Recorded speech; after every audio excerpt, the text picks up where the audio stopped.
to Rule 38 of our Rules of Procedure. Despite the allocated time being only 3 minutes, your full statement will be uploaded on the UN Environment Assembly website. Are there any comments on this recommendation? Okay, I see no objection, so it is decided. Furthermore, I would like to propose that the Assembly makes exceptions on the time limit for heads of state. Are there any comments on this recommendation? I see no objection. It's so decided. So I would like to welcome all the delegates and declare plenary as open. Before I invite our first speaker, I want to inform our delegates that a timer is set in front of the speaker in order to monitor the allocated time while speaking. Each speaker is allotted a maximum of 3 minutes. Secondly, a microphone will automatically turn off after the allotted time and a small grace period. I urge all delegates to exhibit restraint and make your statement within allotted time. Please be informed that a video and the written text of statements made will be published on the website of the Environment Assembly. On this note, I would like to remind delegations that have not sent their statements to the Secretariat to do so. And now I would like to invite our first speaker, Her Excellency Minister of Environment for Luxembourg, Carole Diesburg, to deliver her speech.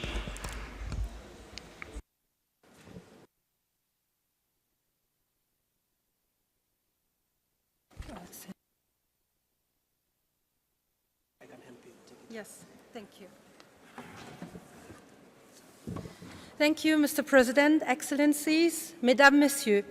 Je voudrais tout d'abord vous remercier, ainsi que tous les organes préparatoires et tout particulièrement le programme des Nations Unies pour l'environnement, pour votre travail exemplaire de la préparation de l'UNEA 3, ainsi que le gouvernement du Kenya pour son hospitalité. Mon intervention se rallie à celle que mon collègue estonien fera au nom de l'Union européenne. Face à la pollution en tout genre, touchant notamment les plus vulnérables et les écosystèmes les plus fragiles, la communauté internationale s'attend à des résultats solides suivis d'actions concrètes. Ceci se traduit non seulement par la déclaration politique de notre Haute Assemblée sur la pollution, mais aussi par des résolutions et déclarations que nous allons adopter ici. Notre message d'action doit finalement se réaliser sur le terrain par nos engagements volontaires. Mon message d'aujourd'hui est double, à savoir un message d'action pour la sauvegarde de la planète et un message de la solidarité pour tous les peuples. Le Luxembourg, tout comme l'Union européenne, veut servir d'exemple avec son arsenal législatif et réglementaire environnemental ambitieux visant à la prévention de la pollution. À ce propos, je relève la législation sur les produits chimiques REACH et notre législation concernant la pollution de l'air. J'aimerais également citer d'autres initiatives phares européennes. Les commissions fluviales et marines jouent un rôle clé pour la dépollution de nos cours d'eau et la prévention de la pollution marine. Ces enceintes également jouent un rôle exemplaire en matière de stratégie pour réduire les polluants émergents et les microplastiques. Afin de parvenir à détoxifier le futur, il faut néanmoins des efforts allant bien au-delà. Il y a lieu de changer radicalement notre modèle d'économie et de société. Ceci aura comme corollaire d'associer tous les acteurs, la société civile, le monde économique, des collectivités locales, y compris les peuples indigènes, ainsi que le monde académique. Nous avons besoin de l'économie circulaire et efficace en termes d'utilisation d'énergie et des ressources. Il faut accélérer la transition vers une société de réutilisation et de partage. Ceci constitue une opportunité pour nos entreprises et nous mène vers une création d'emplois. Il me semble évident d'aider les pays en développement dans leurs efforts, moyennant la mise à disposition des moyens nécessaires. Dans ce cadre, le Luxembourg, en tant que place financière internationale, a mis en place une stratégie ambitieuse pour la finance verte. La finance verte permet de mettre en œuvre les objectifs de l'agenda 2030 et de l'accord de Paris, tout en garantissant la cohérence des politiques et contribue ainsi de façon inhérente à la réduction de la pollution. Les engagements volontaires que le Luxembourg a soumis au PNUE vont dans la même direction et j'aimerais nommer quelques initiatives, la Superdreckskust et les écosacs et la réduction et interdiction de pesticides dans les espaces publics et dans les zones de protection à eau. Mesdames, Messieurs, sachez que le Luxembourg continuera de faire partie des acteurs ambitieux. Dans ce esprit, nous venons de joindre officiellement la Coalition pour le climat et l'air pur et le Luxembourg est également parmi les 27 partenaires de l'Alliance Powering Past Coal, lancée à la COP 23. C'est dans un... Thank you, Madam Minister. Unfortunately, your time allocated to the Assembly has expired. Kindly send, please, your written statement to the Secretariat so they may upload it on the UN Assembly website. Thank you very much, and I'm sorry. Thank you for addressing Assembly. And I would like to kindly invite our second speaker, Her Excellency Minister Elsa Galarza Contreras from Peru. The floor is yours. Señoras y señores, señor vicepresidente, permítame por su intermedio transmitir la felicitación y agradecimiento al presidente por su liderazgo y compromiso con la organización de la Asamblea de Naciones Unidas para el Medio Ambiente. Destacamos el carácter inclusivo y abierto que ha caracterizado al proceso de preparación que se ha liderado como presidente del máximo órgano mundial en toma de decisiones sobre la materia medioambiental, uno de los 3 pilares del desarrollo sostenible. Deseamos felicitarlo también especialmente por haber logrado una declaración ministerial que plasma el compromiso global de la lucha contra la polución y que esperamos adoptar en esta Asamblea en los próximos días. Señor vicepresidente, el contexto actual nos obliga a prevenir y controlar la contaminación del ambiente, fenómeno de carácter global cuya solución nos involucra a todos, por lo que debemos sumar esfuerzos para conseguir un mismo objetivo, la preservación de los ecosistemas y el uso sostenible de los recursos naturales. Hoy, el Perú está presente para ratificar su compromiso con el reto global que debe reflejarse en la implementación de políticas públicas renovadas y transparentes, alineadas con la Agenda 2030 para el Desarrollo Sostenible, el Acuerdo de París sobre Cambio Climático, el Convenio sobre Diversidad Biológica y el Convenio Minamata sobre el Mercurio, entre otros acuerdos multilaterales. En el Perú, dicha implementación incluye la consecución de las contribuciones nacionales determinadas en acciones de adaptación y mitigación al cambio climático, en un contexto de reconstrucción del fenómeno del Niño costero que azotó a mi país a inicios de este año, así como en acciones multisectoriales para reducir emisiones y liberaciones de mercurio y sus compuestos. Igualmente, hemos efectuado reformas para fortalecer la institucionalidad y optimizar la gestión de la calidad ambiental a través de nuevos estándares ambientales que permiten proteger nuestros recursos hídricos, el aire que respiramos y los suelos que contienen nuestros principales recursos naturales. Además, hemos reforzado las políticas públicas de crecimiento verde, ecoeficiencia y tecnologías limpias para disminuir los índices de contaminación y hacer viables las inversiones económicas sostenibles. En lo que respecta a la prevención y control de la contaminación, hemos incorporado normativa para la gestión de sitios contaminados desde un enfoque de prevención de la contaminación de suelos. Por otro lado, hemos adoptado un enfoque de economía circular a fin de lograr una gestión preventiva y eficiente de los residuos sólidos a través de planes sostenibles para ciudades y zonas marino-costeras generadoras de basura marina. Asumimos firmemente la responsabilidad de la lucha contra la contaminación y reiteramos la necesidad de contar con cooperación técnica y financiera internacional como complemento indispensable de los esfuerzos nacionales.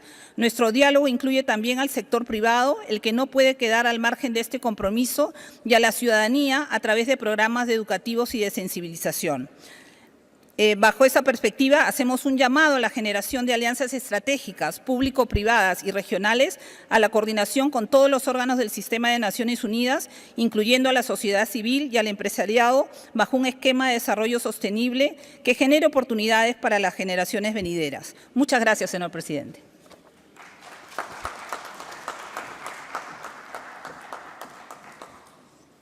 Thank you, Excellency, for her statement.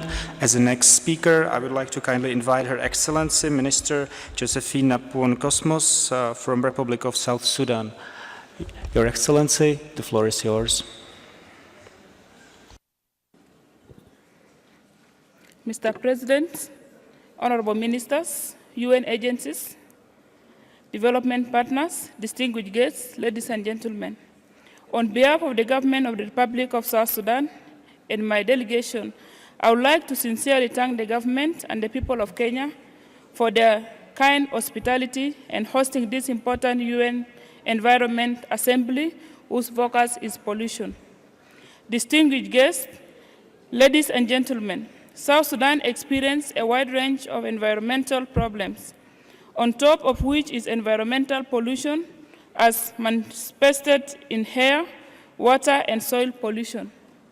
The pollution problems in my country can be attributed mainly, on the one hand, to inadequate pollution management infrastructure and services, like solid waste collection and air quality management and others, for rapidly growing urban populations, and on the other hand, to improper land use practices increasing urban population, loss of biodiversity, and most importantly, oil drilling activities in the Sud wetlands, which has been designated as a Ramsar site since 2006.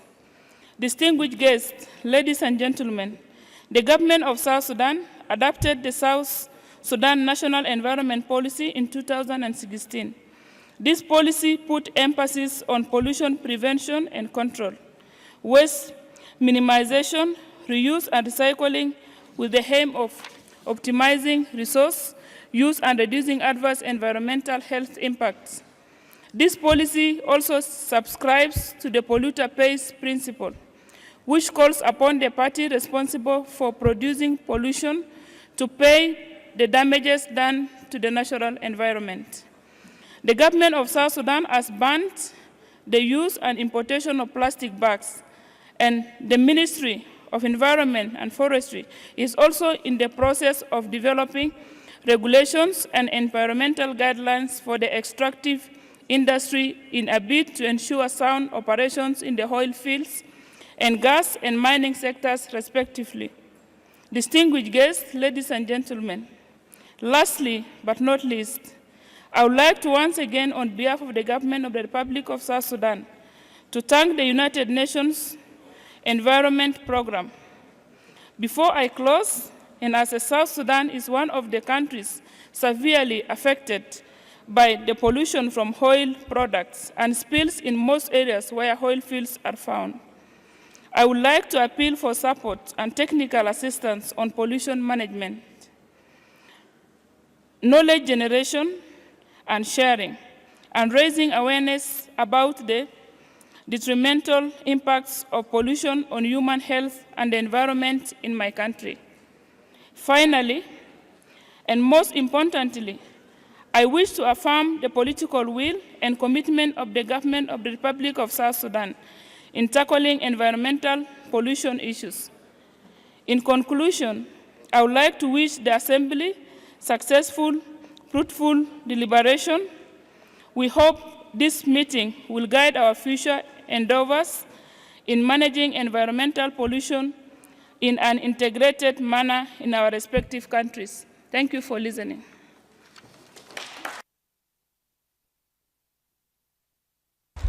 Thank you, Excellency, for your address, and I would like to kindly invite our next speaker, who is His Excellency Mr. Thierry Kamach, the Minister from Central African Republic. So, no, unfortunately, he's not at the moment the place, so I would like to kindly invite our next speaker, who is His Excellency Minister Somat Folsena from Lao People's Democratic Republic. So, Your Excellency, we kindly invite you to the stage and the floor is yours.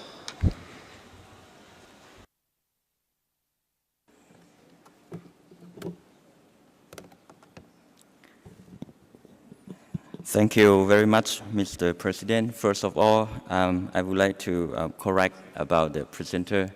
I act on behalf of my minister. So, one more time, Mr. President, esteemed delegates, ladies and gentlemen.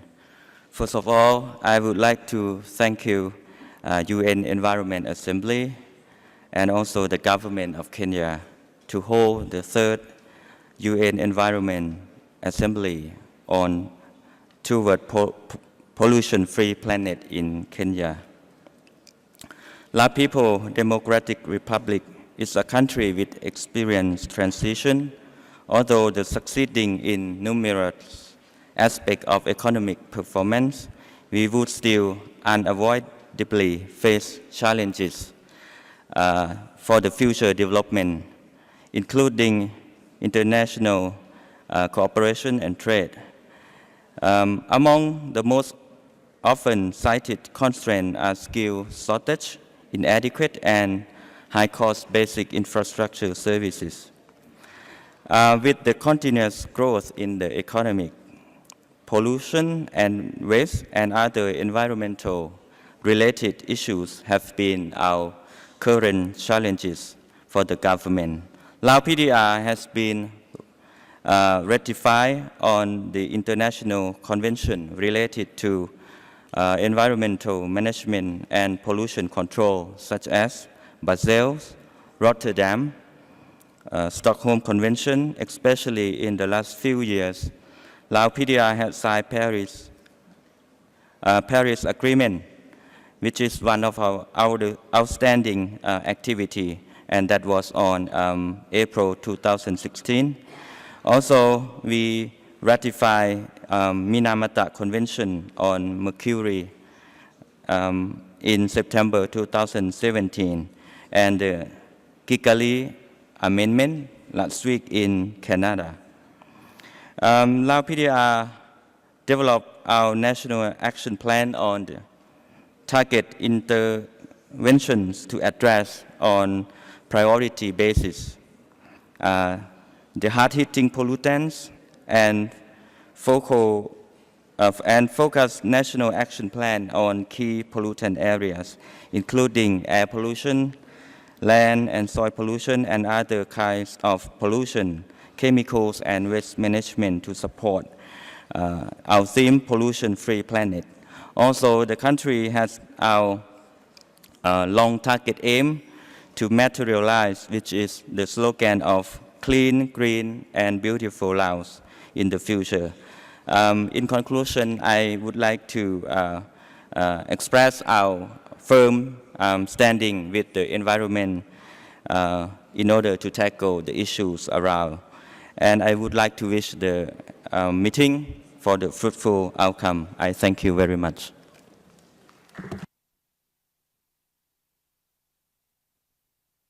Thank you for the statement, and I would like to invite to the lectern our next speaker, Her Excellency Vice Minister Cynthia Silva Maturana from Bolivia, to deliver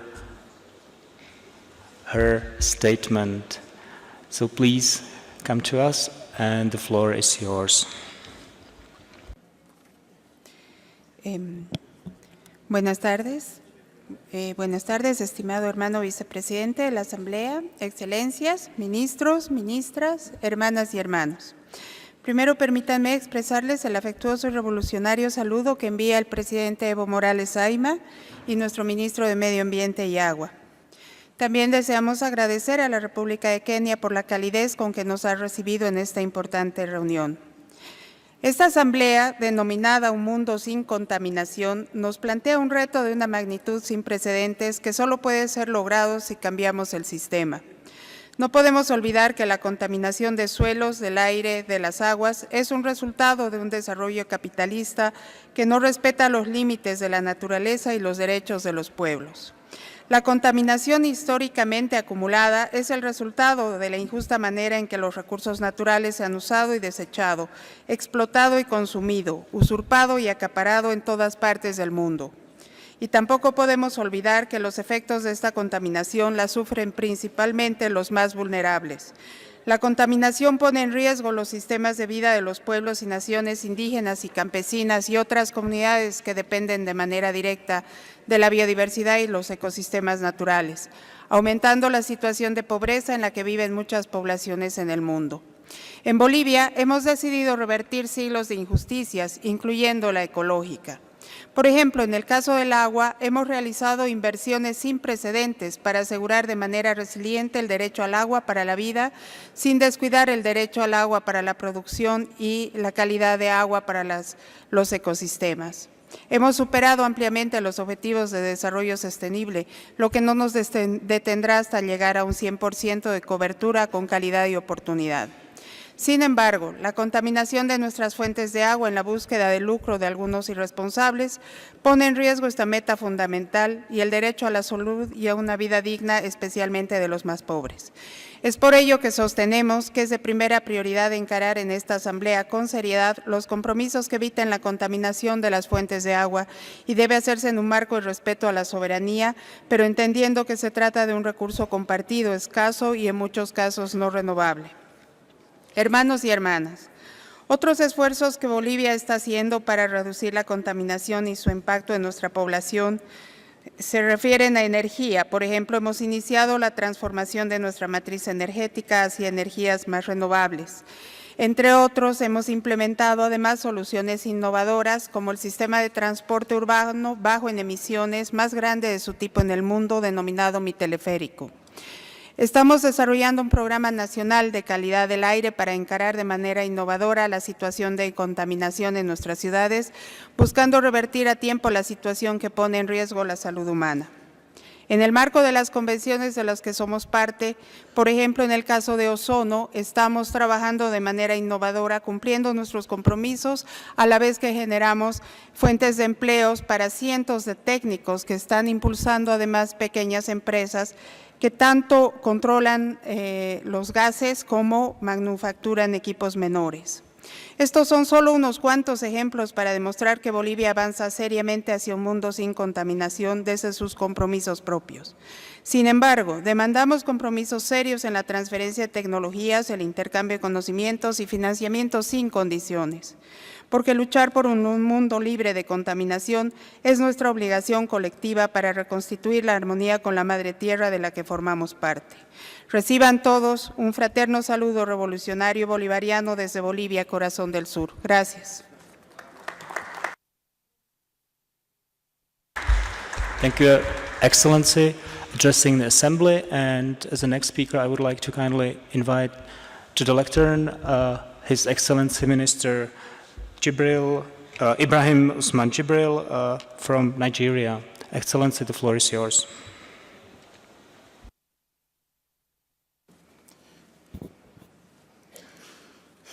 Mr. President, distinguished delegates, ladies and gentlemen, on behalf of the Nigerian government, we want to thank the people of Kenya for their excellent hospitality during our stay here in the course of this assembly. We also want to extend our appreciation to UNEA Secretariat for all their efforts and hard work in organizing this great occasion.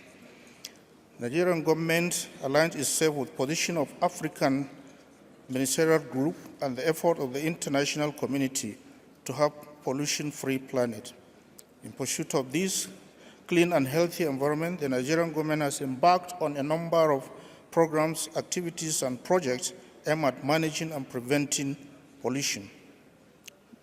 These are in areas of solid waste management, remediation of polluted sites, chemicals and hazardous waste management, and air quality management.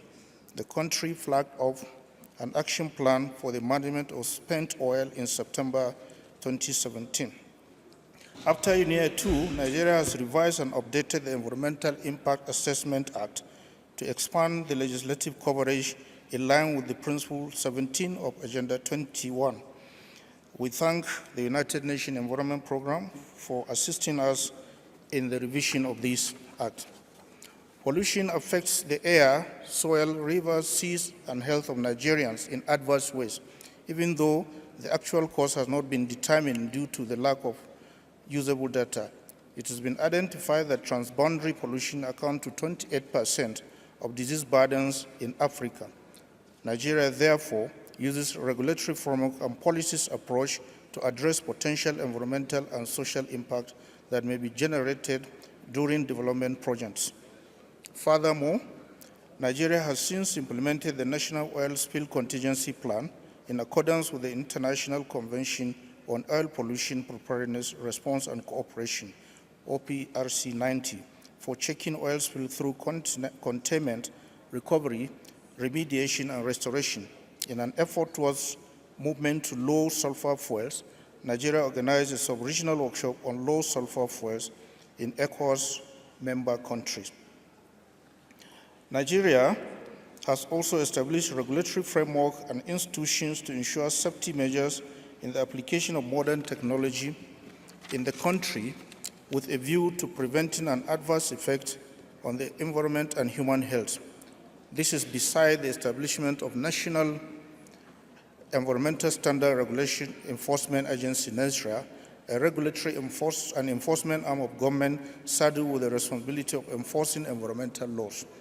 The National Biosafety Management Agency was recently established to safeguard human health, biodiversity, and the environment from any potential adverse effect of genetically modified organisms. Similarly, the National Park Service ensures that human-made pollution does not injure various species of fauna, trees, and other plants, and neither acidify streams and lakes, leach nutrients from soils, and erode buildings and monuments. Nigeria's commitment to combating pollution is also evident in her ratification of the UNFCCC Paris Agreement.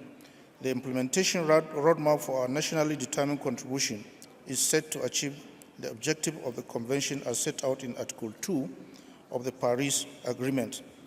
To ensure the timely implementation of its nationally determined contribution, a robust national sectoral action plan has been developed. Thank you, Excellency. Unfortunately, the time allotted for your speech or for delivery was exceeded. Anyway, I would like to kindly ask you to deliver or to send your speech to the Secretariat to upload it to the website. Thank you very much. And as the next speaker, I will kindly invite to the stage His Excellency, Mr. Jorge Jurado from Ecuador, to deliver his national statement. Excellency, the floor is yours.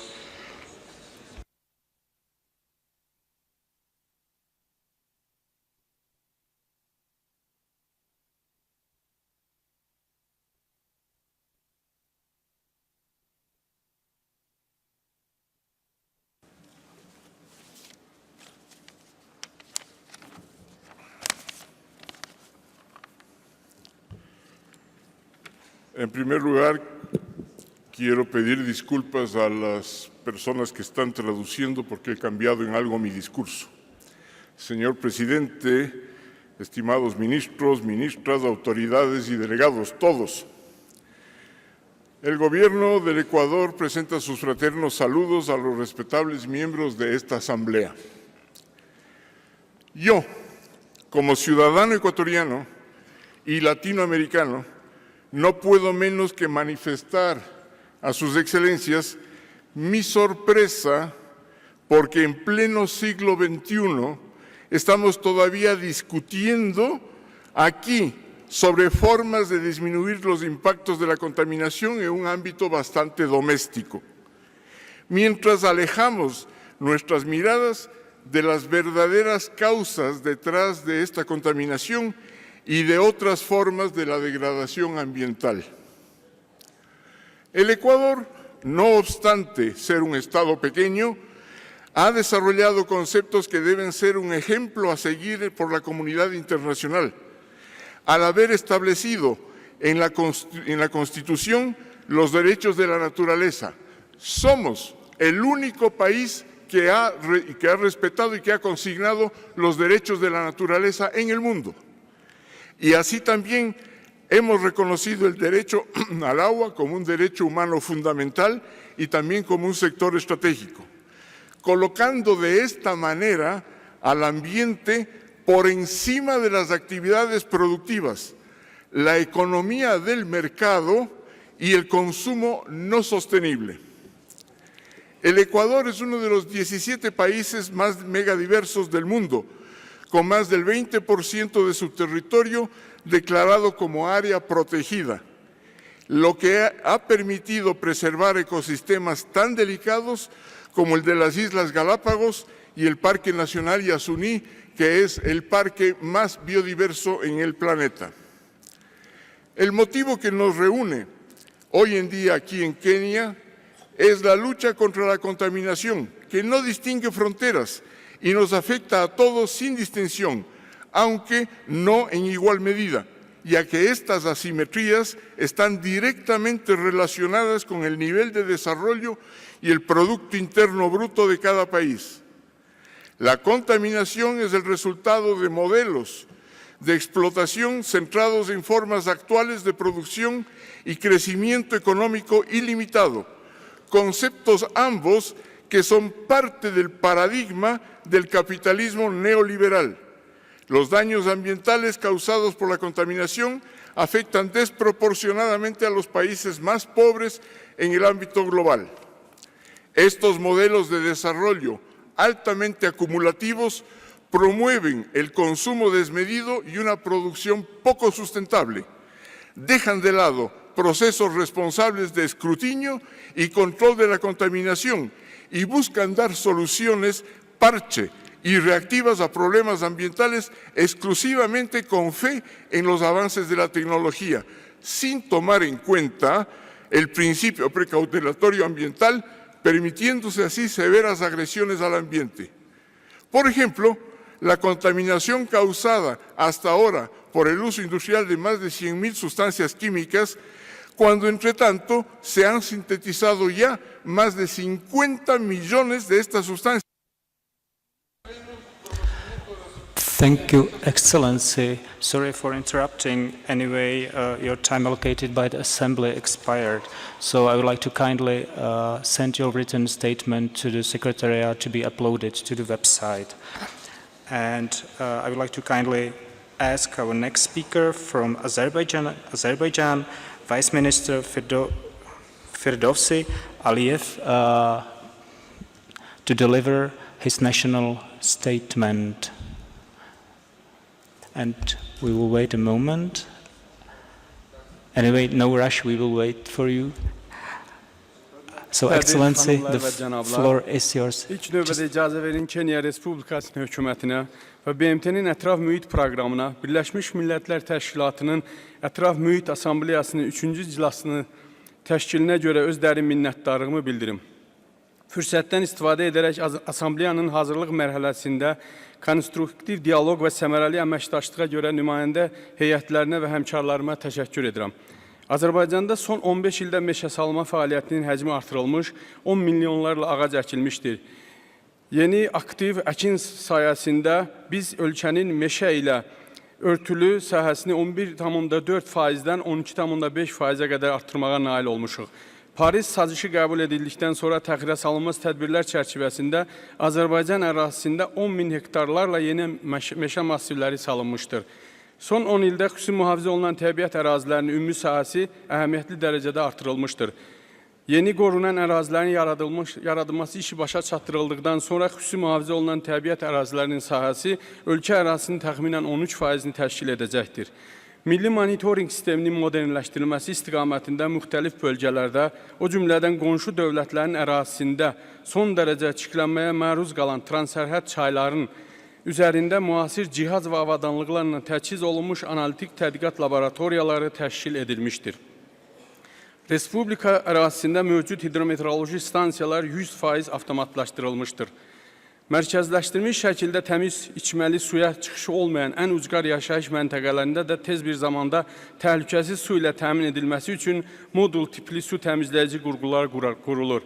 Təkcə 2007-2015-ci illər ərzində 500-ə yaxın yaşayış məntəqəsində 700 minə yaxın əhalini Ümumdünya Səhiyyə Təşkilatının standartlarına uyğun təmiz içməli suya çıxış hüququ təmin edilmişdir. Gələcəkdə yarana biləcək su qıtlığı probleminin effektiv həlli üçün ilkin mərhələdə pilot olaraq Xəzər dənizinin sahilində dəniz suyunun duzsuzlaşdırılması zavodu inşa edilmiş və burada emal edilmiş sudan yaşıllıqların suvarılmasına istifadə olunur. Azərbaycanın yüksək templə inkişaf fonunda təhlükəli tullantıların idarə olunması problemlərinin həlli üçün təhlükəli tullantılar poligonu yaradılmışdır. Eyni zamanda illik emal gücü 500 min tona bərabər bərk məişət tullantılarının enerji alınmaqla emal edən zavod inşa edilmişdir. Göstərilən yumuşaltma tədbirləri ölkənin daxili imkanları hesabına həyata keçirildiyini qeyd etmək vacibdir. Buna baxmayaraq, Ermənistan tərəfindən Dağlıq Qarabağ regionu da daxil olmaqla Azərbaycan ərazisinin 20%-də davam edən işğal və 1 milyona yaxın qaçqın və məcburi köçkünlərin, eləcə də həmin ərazilərdə ciddi ekoloji problemlərin mövcud olması mənim ölkəm üçün bütün bölgələrdə dayanıqlı inkişaf məqsədlərində nəzərdə tutulmuş hədəflərə çatmağa təhlükə altına alır və ölkəmizin davamlı inkişaf gündəliyində göstərilən problemlərin həll edilməsini çətinləşdirir.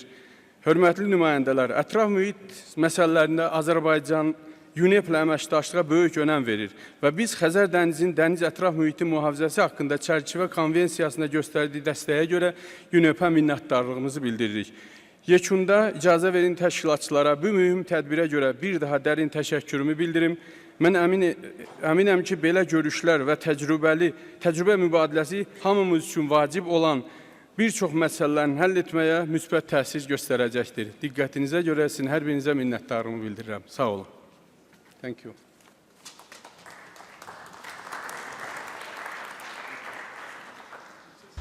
So thank you for addressing Assembly, and I would like to kindly invite to the lectern Vice Minister, Señora Elbarosa Montoya from Cuba.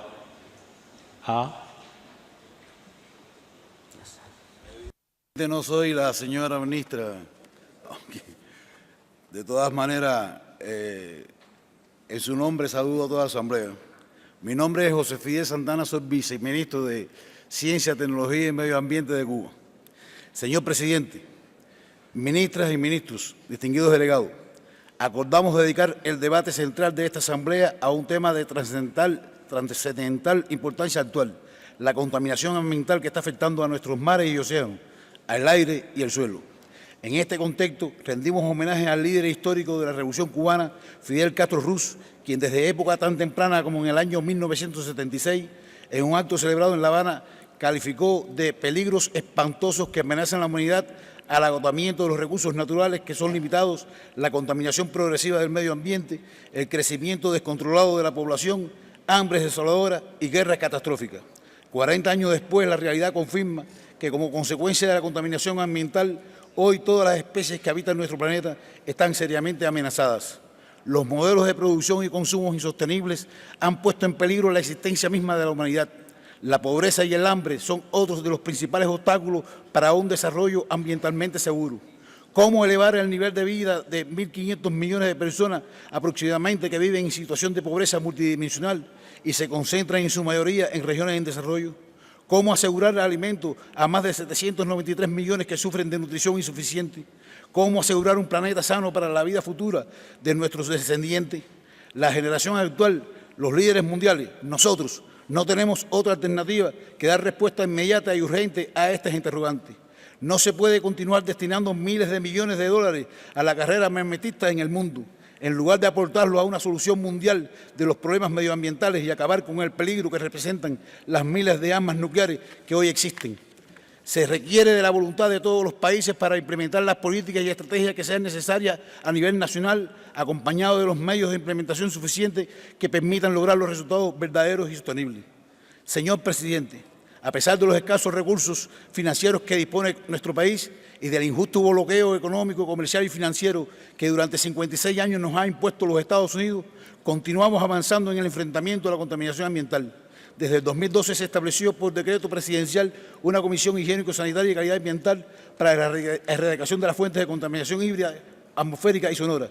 Otra comisión intergubernamental se encarga de la reducción de la contaminación en las principales bahías de la isla. Hemos avanzado significativamente en el control y manejo de los desechos peligrosos amparados por normas jurídicas. Al respecto, debemos plantear que los fondos internacionales disponibles generalmente no se destinan a la eliminación de fuentes contaminantes, tampoco están concebidas para apoyar en la creación de infraestructuras e inversiones con tales fines. Hacer disponibles fondos públicos internacionales para estos propósitos constituiría una forma real de ayudar a resolver muchos de los problemas existentes con impacto en la salud. Señor presidente, hemos superado los límites ecológicos e ignorado los límites planetarios. Una solución duradera a los problemas ambientales globales y a la implementación de la Agenda de Desarrollo Sostenible 2030 pasa necesariamente por una profunda reestructuración de las relaciones económicas y políticas internacionales sobre bases de equidad y justicia social. Trabajemos constructivamente con la voluntad política que hace falta para asegurar un medio ambiente seguro para las futuras generaciones. Muchas gracias.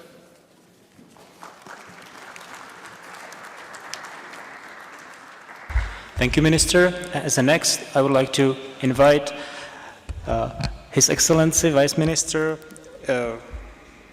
Engineer Jesus Castillo Golding from Venezuela to deliver his national statement. The floor is yours. Muchas gracias. Señor Presidente de la Tercera Asamblea de las Naciones Unidas para el Medio Ambiente, señores ministros y ministras, señor Director Ejecutivo del PNUMA, distinguidos delegados, señoras y señores.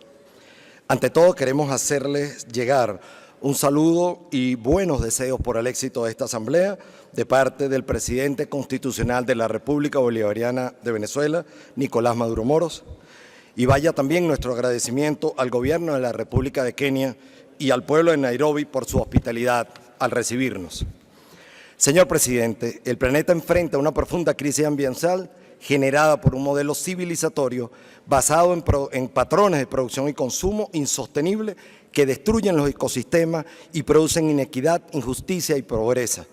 El capitalismo ha ignorado por décadas la capacidad de carga y de reposición de los espacios naturales y el pueblo venezolano decidió enfrentar esta crisis comprometiéndose con el cambio del sistema que la genera y la defensa y promoción de los derechos ambientales de los pueblos.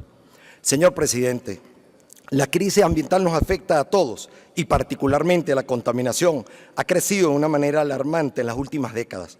La cifra de personas expuestas a los contaminantes aumentará especialmente entre los más pobres y por tal motivo es imperativo tomar medidas urgentes. Otro tema relevante lo constituye el cambio climático y Venezuela en ese sentido ha ratificado el Acuerdo de París y finalizado una nueva comunicación nacional, pero también ejecuta acciones nacionales e internacionales para avanzar en esta agenda. Y también en este sentido seguiremos denunciando que el país más contaminante del planeta pretenda retirarse de este tratado. La región latinoamericana y caribeña ha experimentado en los últimos tiempos los más extremos eventos climáticos registrados en su historia, con un saldo muy negativo en pérdidas humanas y materiales. Nos hemos solidarizado en el discurso y en la acción con nuestros hermanos y hermanas latinoamericanos y caribeños. Señor presidente, esta asamblea se encuentra abordando entre sus temas el impacto de operaciones terroristas y conflictos armados en la contaminación de las zonas afectadas y es propicia la ocasión para manifestar nuestro rechazo más absoluto al terrorismo en todas sus modalidades, incluido el terrorismo que algunos estados pretenden imponer a otros pueblos.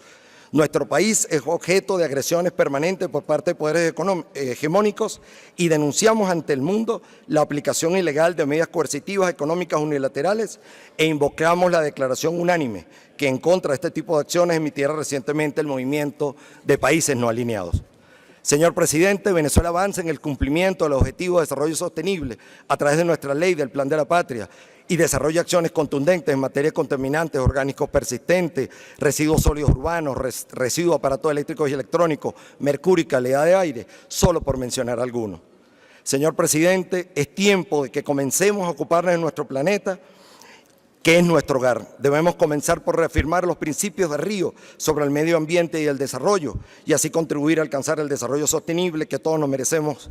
A su vez, llamamos la atención sobre el hecho de que la situación actual de reducción de recursos financieros, así como la débil creación de capacidades y transferencia de tecnología a los países en desarrollo, generan riesgos importantes y constituyen el principal obstáculo hacia el logro de los objetivos. Muchas gracias.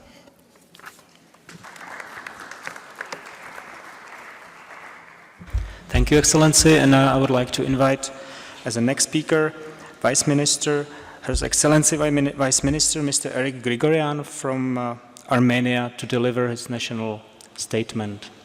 Excellency, the floor is yours. Thank you very much, Mr. President, Excellencies, distinguished delegates, ladies and gentlemen. I would like to thank the authorities of Republic of Kenya and the UN Environment for organization of the Assembly. The Republic of Armenia highly values this format and the opportunity to share our views with member states, civil society, private sector, and other stakeholders. The government of the Republic of Armenia emphasizes the importance of the integration of economic and environment policies, and we believe that best economic decisions are definitely made once the environmental components are taken into consideration. Moreover, the environmental activities are more efficient when they are harmonized with social and economic factors. We believe that environment activities are not extra costs anymore, but economically efficient and socially fair long-term investment to our present and to our future. The environmental issues are correlated with the quality of human life, economic and social situation. It is important to admit that poverty is one of the main environmental problems, and poverty reduction can have a significant impact while solving environmental problems. In this context, we would like to call international society to take significant steps to support capacity building of the national environment and economic decision-making institutions and governmental bodies. Armenian government has set ambitious targets for environmental sectors. Particularly, we are trying to double by 2050 the current forest cover of the country. To achieve this goal, we are trying to combine several financial and partnership instruments, including green private investments, debt for nature swap, and REDD+. Ladies and gentlemen, one of the successful examples of our implementation path is the world's first national SDG Innovation Lab that was opened recently in Armenia. The lab is a result of close cooperation between the government of the Republic of Armenia and the United Nations. The lab will identify implementation and funding gaps, introduce prototype solutions and new models of funding, measure the impact, and raise country profile and public awareness. One of the first steps taken by SDG Innovation Lab was consultation related to preventing plastic bags and initiation of national media outreach.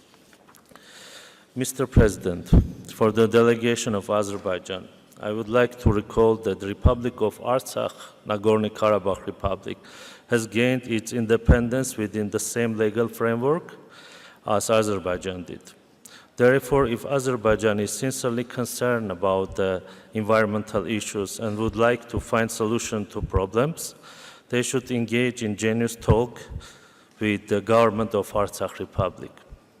Instead of abusing each and every forum with false accusations, distortion of facts and history, and anti-Armenian propaganda.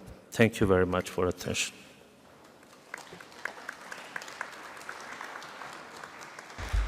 Thank you, Minister. And as a next speaker, I would like to kindly invite Her Excellency Vice Minister from Latvia, Alda Uzola, to deliver your statement. Thank you. Mr. President, Excellencies, ladies and gentlemen, Latvia aligns itself with the statement of the EU and its member states. Healthy environment is a precondition for healthy people. It should be emphasized that pollution needs to be prevented and reduced by addressing existing and emerging issues at all levels. Latvia is committed to contribute to pollution reduction and to continue developing in a sustainable way. We have submitted 3 voluntary national commitments towards a pollution-free planet. Firstly, Latvia continues to widen the application of principles of green public procurement. Life cycle cost assessment is one of the key tools in practical application of green procurement. We have already elaborated several life cycle cost assessment models tailored to Latvia's circumstances, and we are committed to expand our activities in this area. Secondly, it is planned to further strengthen one of the economic instruments serving for environmental purposes, the natural resource tax. We are reviewing both the tax rates and tax base in order to target the polluting activities and enhance resource efficiency. Minimization of waste at the source, reuse and recycling should play key roles in waste management strategies, where waste should be recognized as a resource. Both commitments facilitate the implementation of sustainable consumption and production, as well as further contribute to the pollution reduction and gradual transition to circular economy. Expected co-benefits include reduced pressure on environment, a more efficient use of resources, and changing entrepreneur and consumer behavior. Latvia's third commitment is related to the reduction of air pollution via enhanced air quality monitoring system, promotion of green technologies, and citizen involvement by providing a user-friendly electronic tool that enables citizens to report on observed polluting activities. Before closing my intervention, I would like to emphasize that early and effective involvement of all sectors and stakeholders facilitates the promotion of ownership, accountability, and inclusiveness. In addition, I would like to outline that we support the adoption of a ministerial outcome document at UNEA 3, as it will send a powerful message to the world. The global challenges we face today transcend borders and policy lines. Therefore, we must act now. Thank you.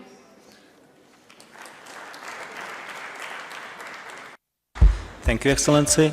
And as the next speaker, I would like to kindly invite our speaker from Republic of Korea, Dr. An Byung-gok. Excellency, the floor is yours.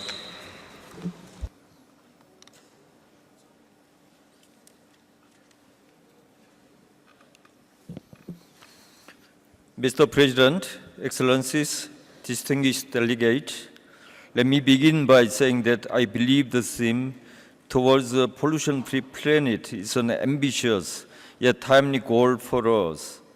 It gives us the optimism we urgently need to tackle the sheer magnitude of pollution facing us.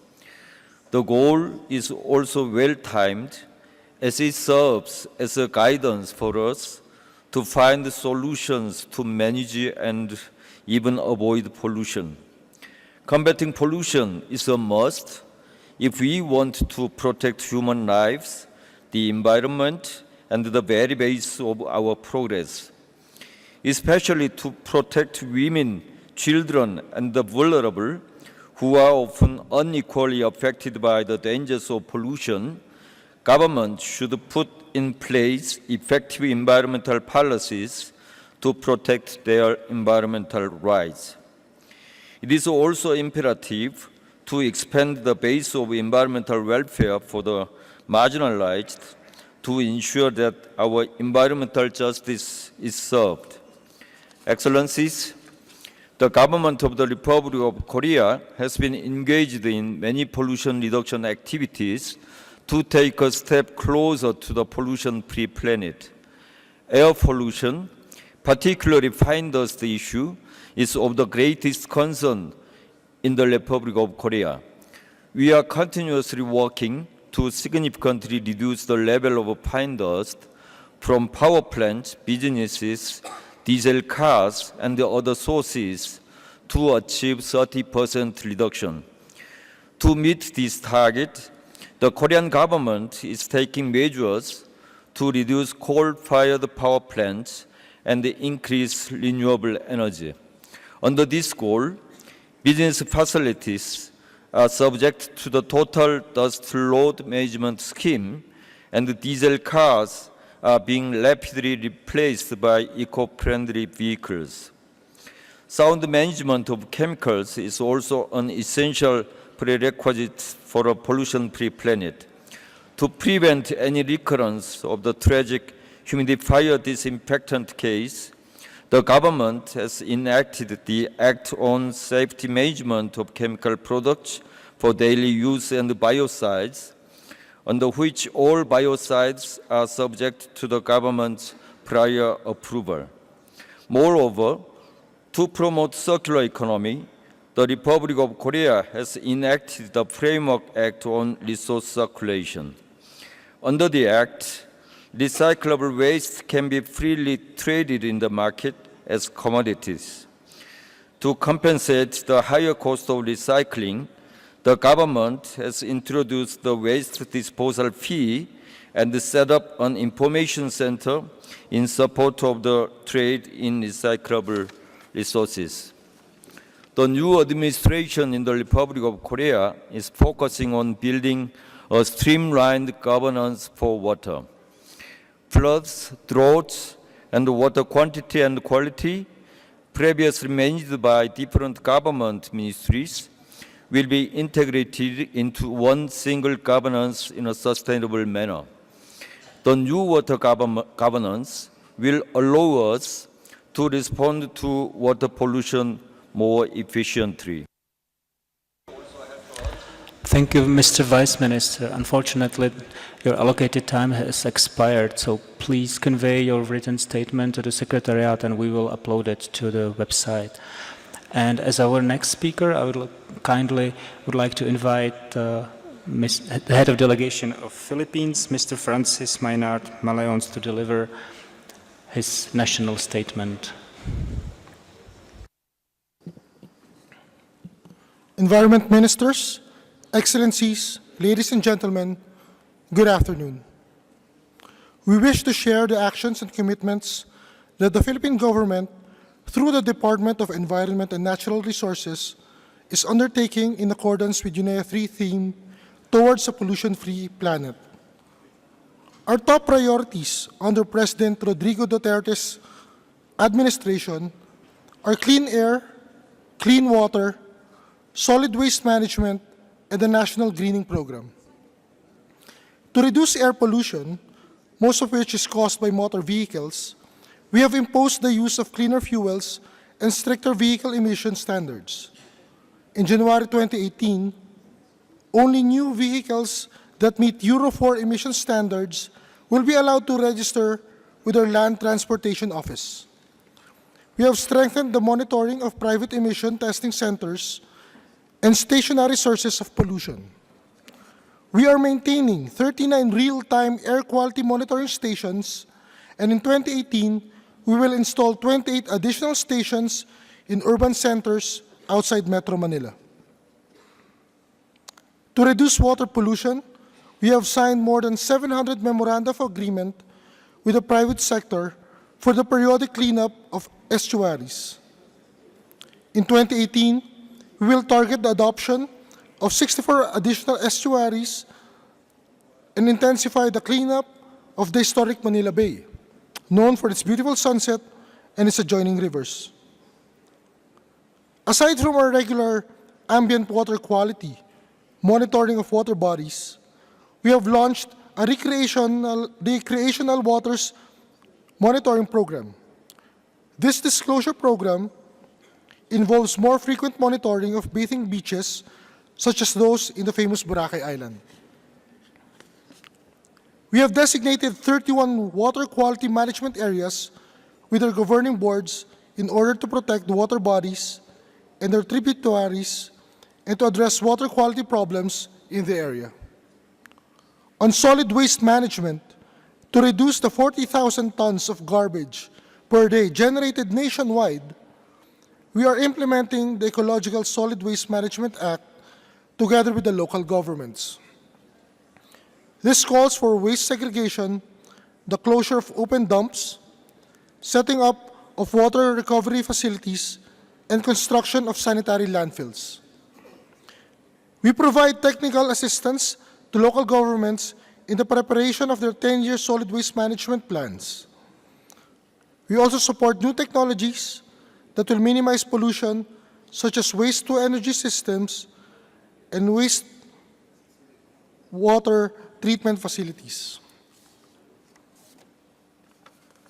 It has contributed to the protection, rehabilitation, and management of the 8 million hectares out of 15 million hectares of total forest area of the country. In partnership with people's organizations, civil society organizations, the private sector, and other stakeholders, this program has generated more than 1 million jobs. We are expanding this program to cover the remaining denuded areas and provide sustainable livelihoods to upland communities. In order to enhance international cooperation, and as chair of the Association of Southeast Asian Nations for 2017, ASEAN's Golden Anniversary, the Philippines hosted several environment-related meetings. Foremost of these was the meeting of the ASEAN senior officials on environment, where several resolutions to reduce pollution were adopted. Also, as chair of the Asia-Pacific Regional Forum on Health and Environment, the Philippines led the forum with 2016 Manila Declaration highlighting the dire need for closer collaboration between environment and health sectors, and a 2017 joint resolution on health and environment submitted to UNEA 3. Lastly, as a member of UNEA, the Philippines stands firm in its commitment to support efforts towards a pollution-free planet, not only this year. Sorry, Excellency, for interrupting you anyway. Your time expired, and now I would like to kindly invite to the lectern our next speaker, Mr. Charles Moyale-Montov, the head of delegation of Botswana, to deliver his national statement. Excellency, the floor is yours.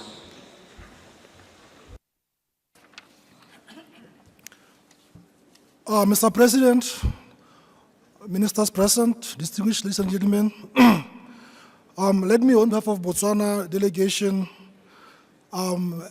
extend our heartfelt thanks to the government of Kenya and also for UNEP for the successful hosting of this very important event. Colleagues, Botswana takes issues of environment pollution very seriously. We consider its successful management to be important to issues of health, climate change, community livelihoods, and ecosystem integrity, and of course, the economic beneficiation.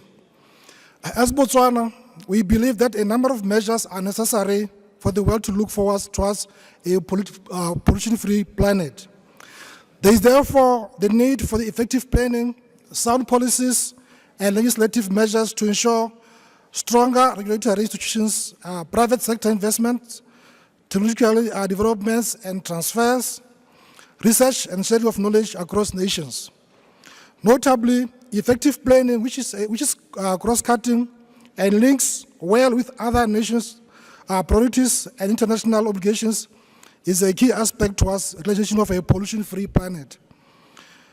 Mr. President, Botswana continues to invest in the area of environmental management with special attention to pollution prevention and mitigation.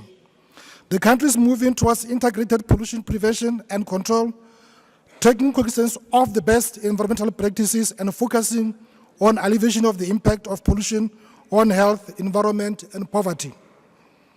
Various action plans are in place to support these new approaches, which calls for active participation of all players and commitment to the global initiatives towards a pollution-free planet. Mr. President, as Botswana, we continue to experience challenges relating to issues of environmental pollution, such as e-waste and hazardous chemical waste. To this end, Mr. President, education and awareness outreach initiatives and knowledge sharing are key to driving efforts and actions for achieving the global goal of a pollution-free planet. These are supported by waste valorizations, which will go a long way in achieving our vision. Lastly, Mr. President, Botswana supports all efforts that will lead towards a pollution-free planet, and further take this moment to kindly request all member states to work together in this regard for the benefit of our health, ecosystems, livelihoods, and future generations. Thank you, Mr. President. Thank you, Excellency. And as our next speaker, I would kindly invite His Excellency, the head of delegation of Serbia, Mr. Dragan Županjevac, to deliver his national statement. Excellency, the floor is yours. Thank you, Mr. Vice President, honorable ministers and vice ministers, dear distinguished excellencies and colleagues. Our planet Earth is in an increasingly deteriorating state, and the demographic explosion threatens the depletion of natural resources. The future of man's natural habitat is the most urgent question facing contemporary civilization. We are confronted with a global crisis which manifests itself in the disrespect of the integrity of the planet and the right of man to life in a healthy, pollution-free environment. It is absolutely unacceptable that 9 out of 10 children breathe unhealthy air, and thousands die every day, and that hundreds of children under 5 die daily from contaminated water. Despite the existence of numerous agreements, over 1,000 multilateral and thousands of 1,500 bilateral agreements, global warming has not stopped and the loss of biological diversity has not ceased. It is clear that economic policies must be synchronized with sustainable development, which is the only possible through the implementation of the concept of green growth and green economy as envisaged by the Future We Want document from Rio+20. The Executive Director, in his introductory speech to the OECPR, said last week that mankind is polluting the planet and that the planet is fighting back and causing freak climate events and natural disasters. The outcome document of this UNEA 3, the ministerial declaration for which a consensus through the great efforts of the President Guterres has been achieved, is a valiant effort to reverse this trend. UNEA 3 will be expressing its political will by adopting the action-oriented ministerial declaration with a clear aim of beginning the process of the detoxification of the planet. The Republic of Serbia is strongly committed to the adoption and implementation of the ministerial outcome declaration towards a pollution-free planet. Serbia is also fully committed to the comprehensive implementation of the Agenda for Sustainable Development. We have signed and ratified the Paris Accord. We are fully aware of the significance of the need to undertake measures on the international, regional and national levels with the aim of stopping the present forms of pollution of air, land and water, as well as the safe management of waste and chemicals. The Republic of Serbia is aware of its obligations stemming from the Basel, Rotterdam and Stockholm Conventions, as well as the interdependence and synergy of these instruments. Having in mind that the legal framework for mercury has been devised, as well as in particular paints that contain lead, the Republic of Serbia has signed the Minamata Convention and is preparing its ratification, and we strongly support that that convention should be ratified by as many countries as possible. Serbia recognizes the devastating effect that conflict, violence and terrorism have on the environment. It is clear that there is a strong connection between humanitarian law, international environmental law and human rights. In that framework, we strongly support the references to environmental impact of armed conflict in the ministerial declaration. Mr. Vice President, dear colleagues, the United Nations Environmental Assembly is the key global forum for addressing the fundamental challenges that confront humanity. Pollution-induced climate change that threatens the future of our children and grandchildren. Failure cannot be an option.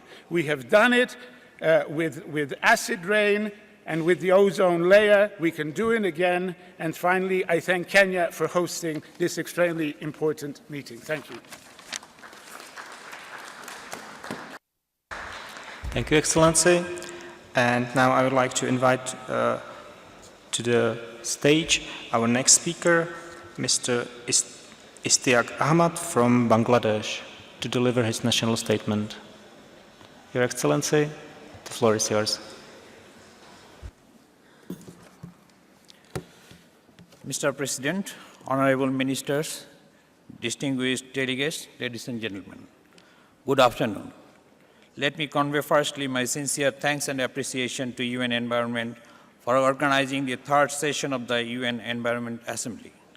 I register also our gratitude to the host government for extending warm hospitality. Mr. President, environmental pollution is one of the major challenges of the world today. The theme of this assembly towards a pollution-free planet is thus timely.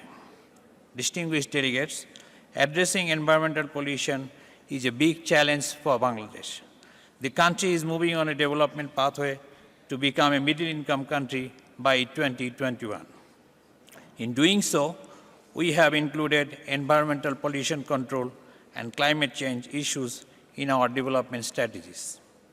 Under the leadership of our Honorable Prime Minister Sheikh Hasina, we have taken a number of initiatives to protect and promote our environment from pollution and climate change. Environmental considerations is included in our Constitution.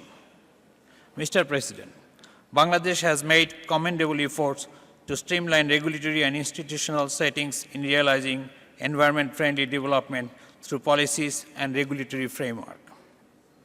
Our 7th five-year plan has included a green growth strategy to harmonize economic growth for better environmental sustainability.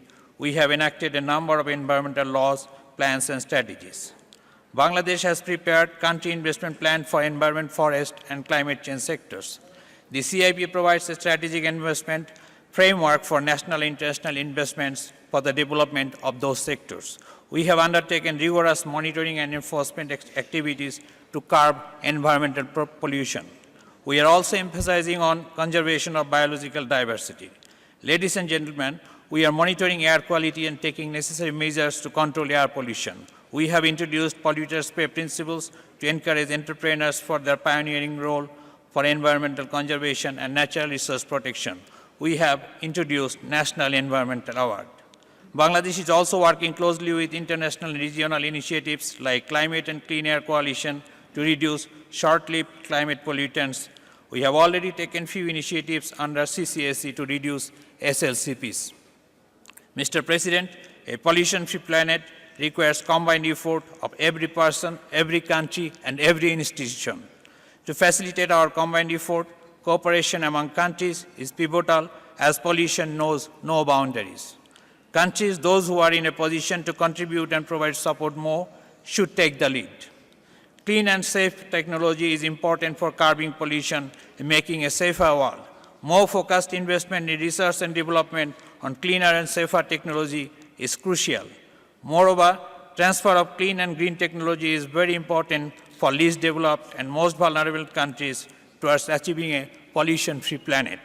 We also emphasize on waste management and control of transboundary waste movement and forest management for enhancing our efforts to reduce pollution.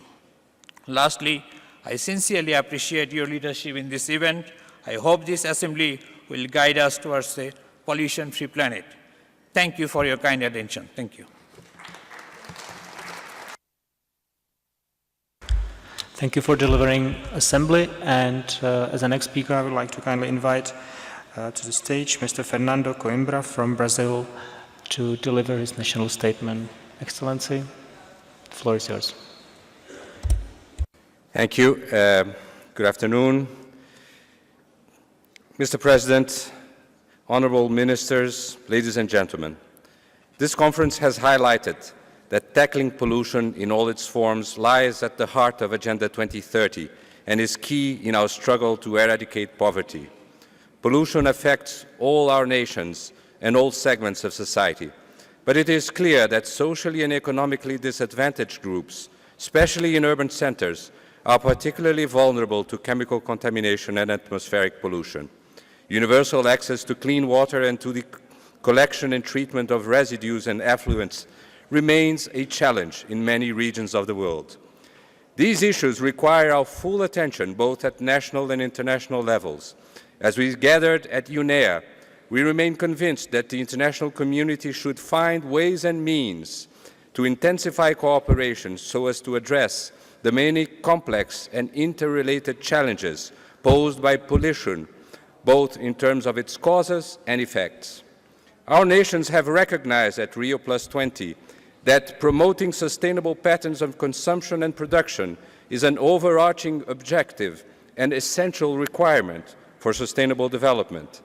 SCP programs warrant our support as powerful tools to prevent pollution by generating less waste, disassociating economic growth from environmental degradation, and encouraging greater awareness and lifestyle changes. We must tread the paths to more environmentally friendly and carbon-neutral socioeconomic development.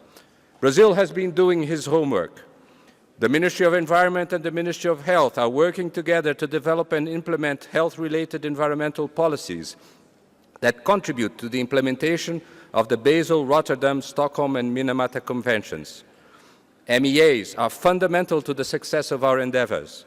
Allow me, Mr. President, to reaffirm my country's steadfast commitment to the implementation of the Paris Agreement and of the ambitious goals it has set in the struggle against climate change, with direct impact on the issues addressed at UNEA. Brazil is improving its pesticide regulatory standards and developing a regulatory framework that will set in place by 2020 comprehensive evaluation procedures and instruments for risk management of chemical substances.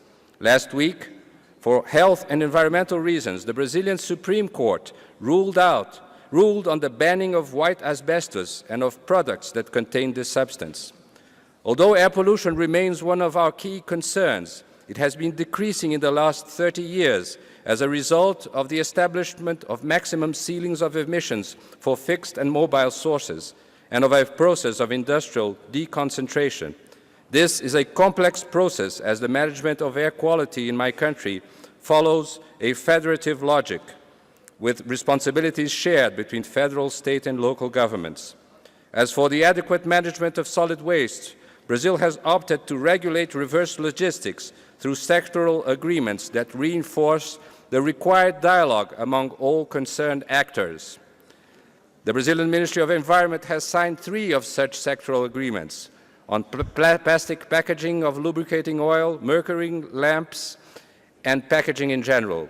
This policy also innovates by involving waste collectors, both in reverse logistics and selective collection. Marine pollution is another issue that requires our attention at all levels, both nationally and internationally. We welcome the consideration it is receiving here in Nairobi. Last June, at the UN Conference on Oceans, Brazil committed voluntarily to set in place a national program to monitor, manage, and preserve the Brazilian coastline in response to potentially damaging anthropogenic activities. It has also joined UNEP's Clean Sea campaign last September.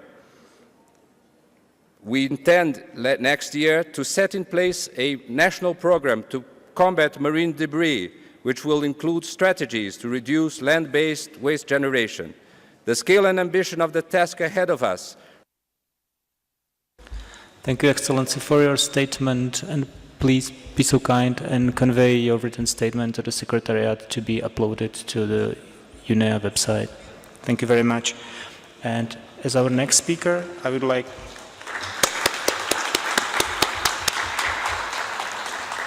to kindly invite Her Excellency Sastro Miharjo from Indonesia, and I'm sorry for misspelling your name. Excellencies, Ministers, Heads of Delegation, friends, ladies and gentlemen, on behalf of the Government of the Republic of Indonesia, I would like to express my sincere appreciation to the Government and people of Kenya for hosting this event, and to the Secretariat of UNEP for its excellent organization of UNEA 3. Mr. President, UNEA should send a strong message to the world that a pollution-free planet is possible and will greatly contribute to the 2030 Agenda for Sustainable Development. So, unity is a must. Indeed, collaboration, exclusiveness, and stakeholder participation are keys to the successful elimination of pollution and to the achievement of SDGs. Related to the SDGs, SDG 6, Indonesia has improved our water quality we have our industrial water efficiency around 492 million metric tons, reduced pollution discharge to 535 million metric tons, and 62% improvement on sanitation access in 2016. Indonesia continues to further reduce 90% domestic wastewater load to attain water quality improvement in 2030. Since 2015, in ensuring the health of the ocean related to SDGs 14, Indonesia has been regarded as one, if not the only, world champion in combating IUU fishing practices. On coral reefs management, Indonesia consistently continues its effort to protect and conserve coral reefs, among others by notably involving local communities, private sectors, and the young generation to replant the coral reefs. Let us put our spirits together to actualize our GPA through IGR4 and GLOC 3, as well as through the 4th OCC, which will take place in Indonesia next year. Indonesia continues to take lead in reducing marine litter, nutrient pollution mitigation, and chemicals. We also implement sustainable solid waste management by adopting circular economy. Indonesia has set up a baseline status to commit to reducing 70% of marine litter by 2025, reducing 30% and handling 70% of domestic solid waste, and have also ratified the Minamata Convention. Mr. President, Indonesia is improving air quality by revising the national ambient standard. Since April 2017, Indonesia has been implementing vehicles emission standard equal to Euro 4. It will reduce 60% of sulfur in urban areas by 2050. On haze pollution, we have succeeded in reducing haze, which affects neighboring countries, down to 0 day in 2017 as compared to 24 days in 2015. This achievement has been acknowledged by Prime Minister Najib Razak in Kuching, Malaysia on November 22 this year. Furthermore, Indonesia has successfully managed its peatlands by restoring 680,000 hectares of peatlands from our target of 2 million hectares by 2020. Thus, it will contribute to the accomplishment of our NDC to reduce 20% of carbon emission in 2030 by our own efforts. Mr. President, while maintaining a common but differentiated responsibility principle towards a pollution-free planet, a strengthened international cooperation and global partnership in reducing and eliminating global pollution is indeed required. In this regard, Indonesia stands ready to assist other developing countries through South-South and triangular cooperation in agriculture, forestry, and coastal area management. To conclude, I would like to remind us all that our action today will be judged by our future generation. So let us unite to make our planet pollution-free. I thank you, Mr. President.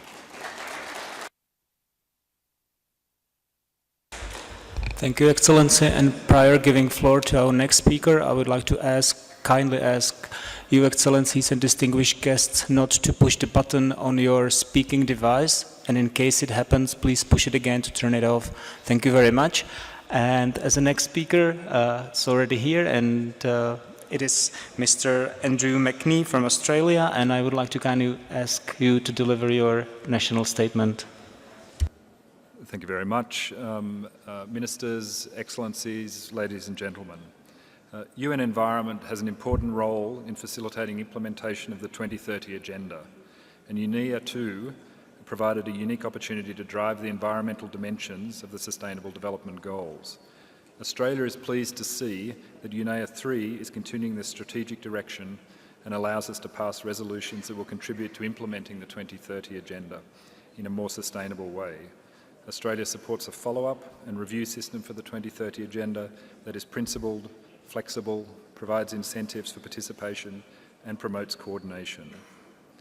Australia is pleased that this year's theme towards a pollution-free planet sheds a critical light on the issue of pollution. Australia is investing resources and implementing programs to tackle pollution. These programs include, for example, the National Land Care Program, which deals with soil degradation and changes in water quality, amongst other issues, and the One-Stop Shop framework for environmental assessment, through which Australia is moving towards truly national, shared, strategic approach to implementing environmental legislation. Australia is proud to join over 2 million stakeholders from around the world and has made a number of pledges to beat pollution.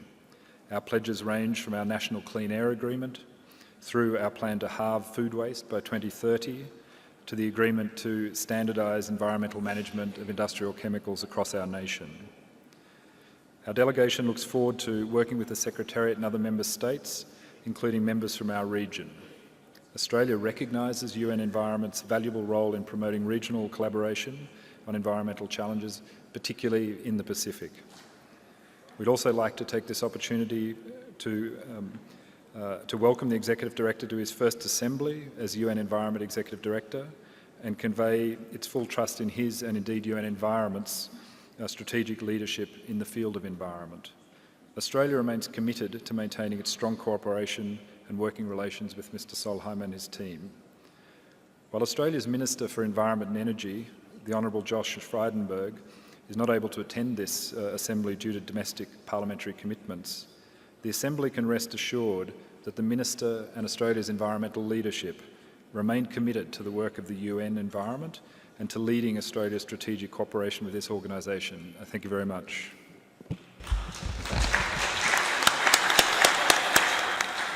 Thank you.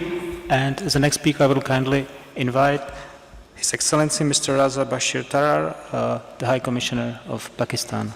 Excellency, the floor is yours.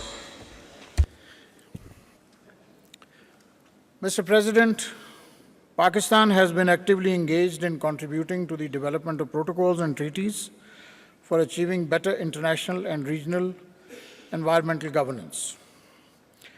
I would like to express the customary appreciation for Executive Director UNEP and, of course, the President of the Environment Assembly.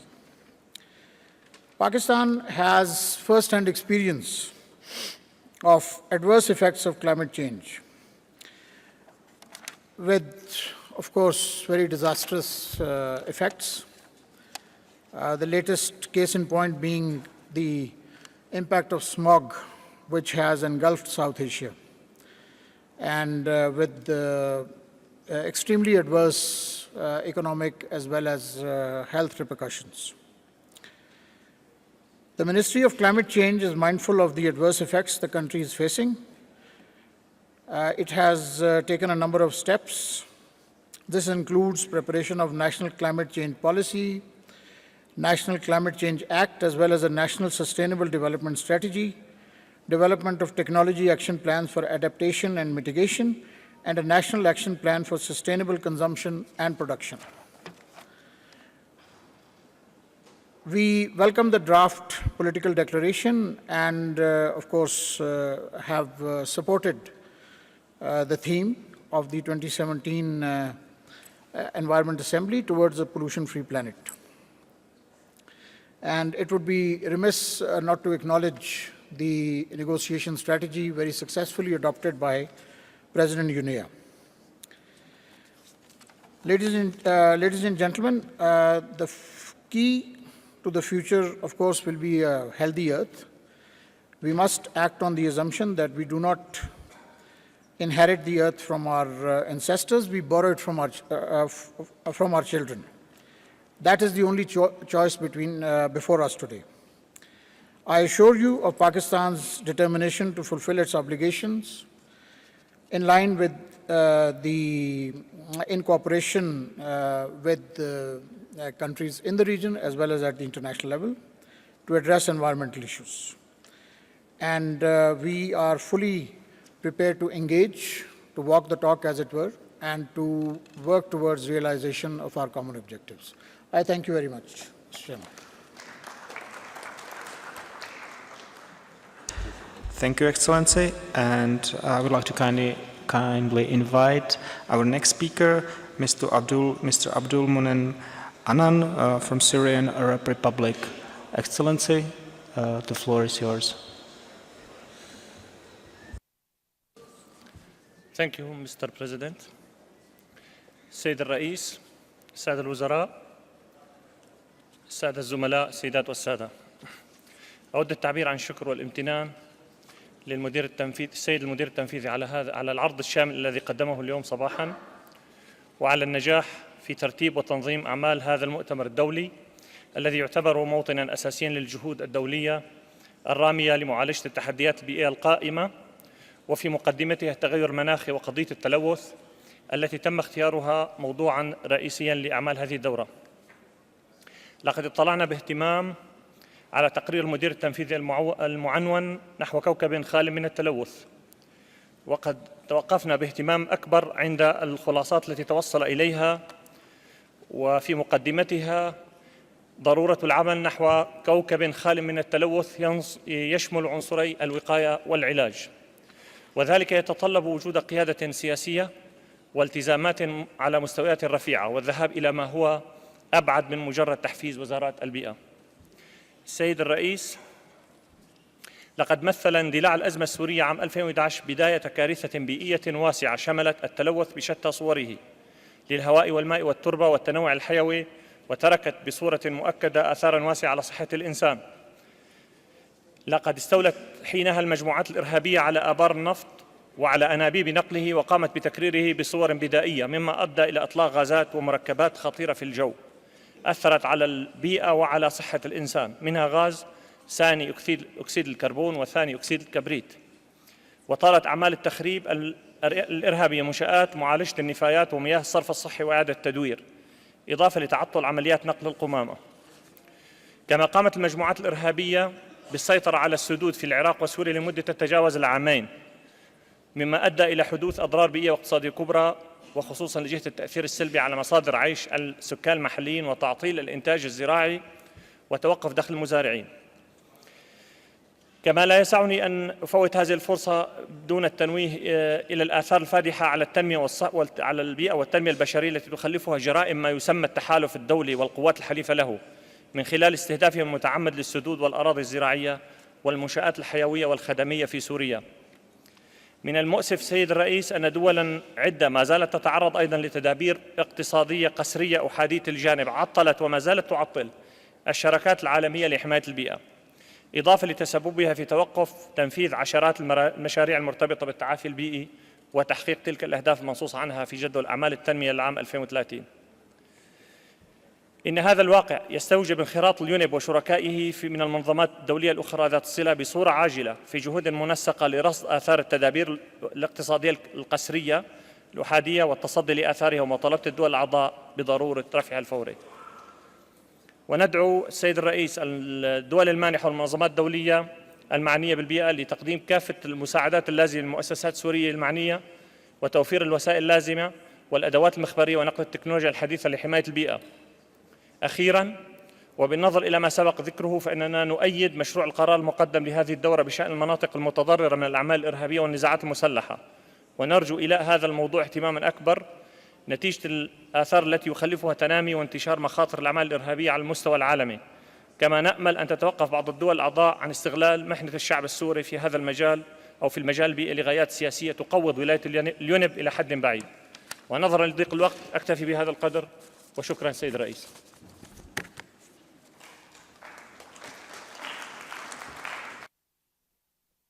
Thank you, Excellency. And as the next speaker, I would kindly invite to the lectern Mrs. Tamar Aladashvili from Georgia.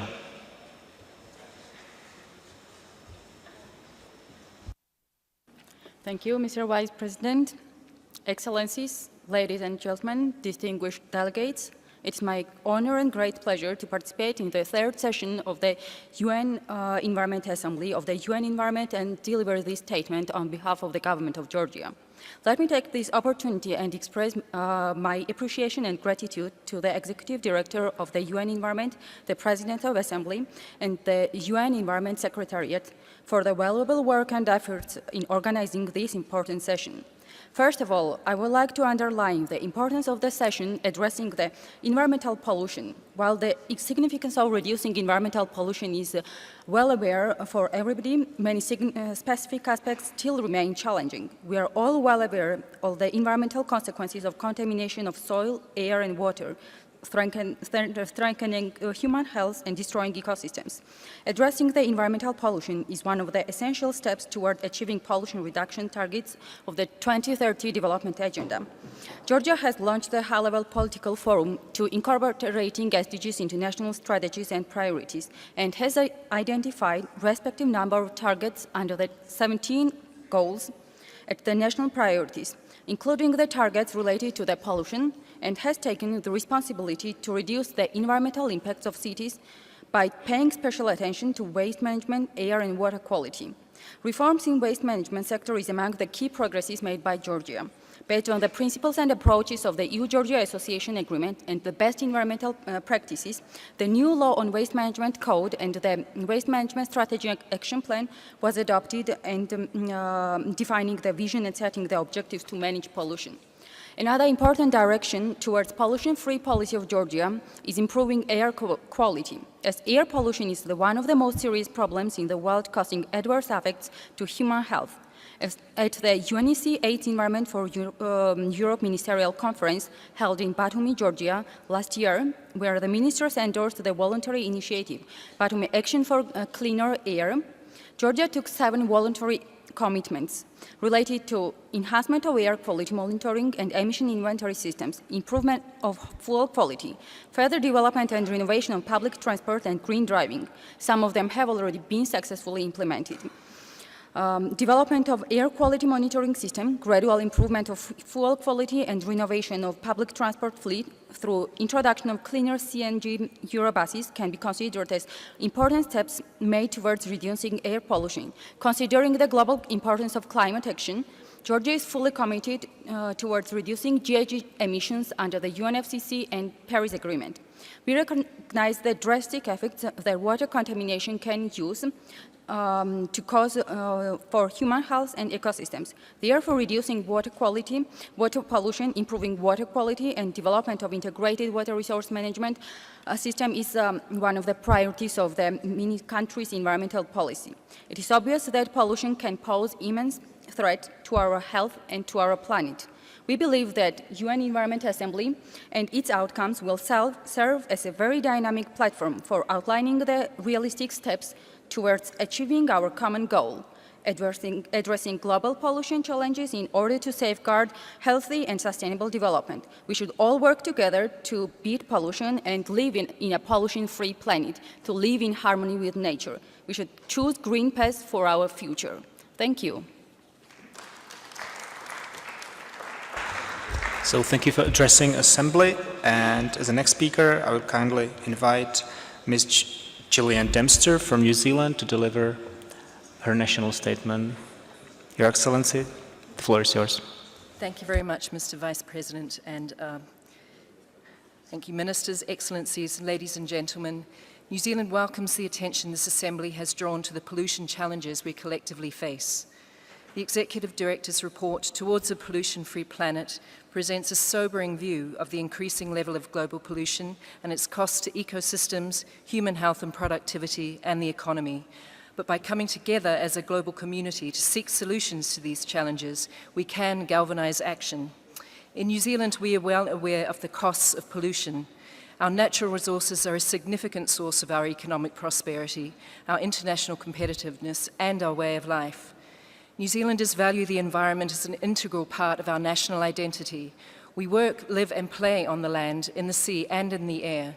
Our ability to do this is one of the most cherished parts of being a New Zealander and one of the main reasons so many people travel so far to visit our country.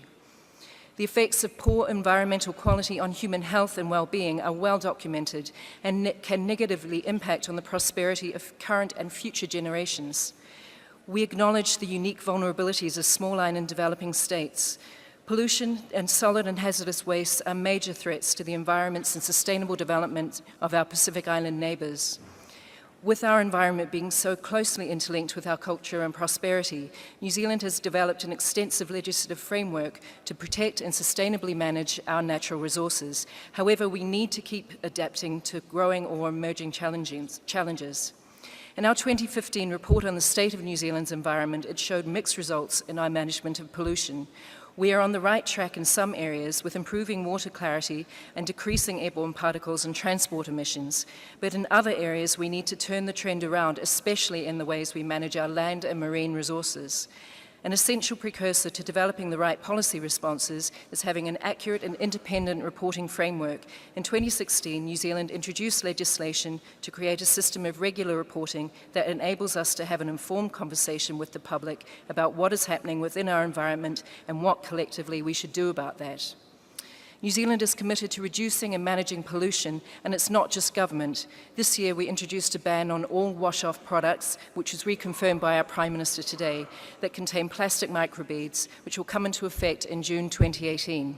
Meanwhile, 2 of our major supermarket chains have announced they will phase out single-use plastic bags by the end of next year. This combined effort of government and business working towards the same goal is exactly what is needed to have a pollution-free planet.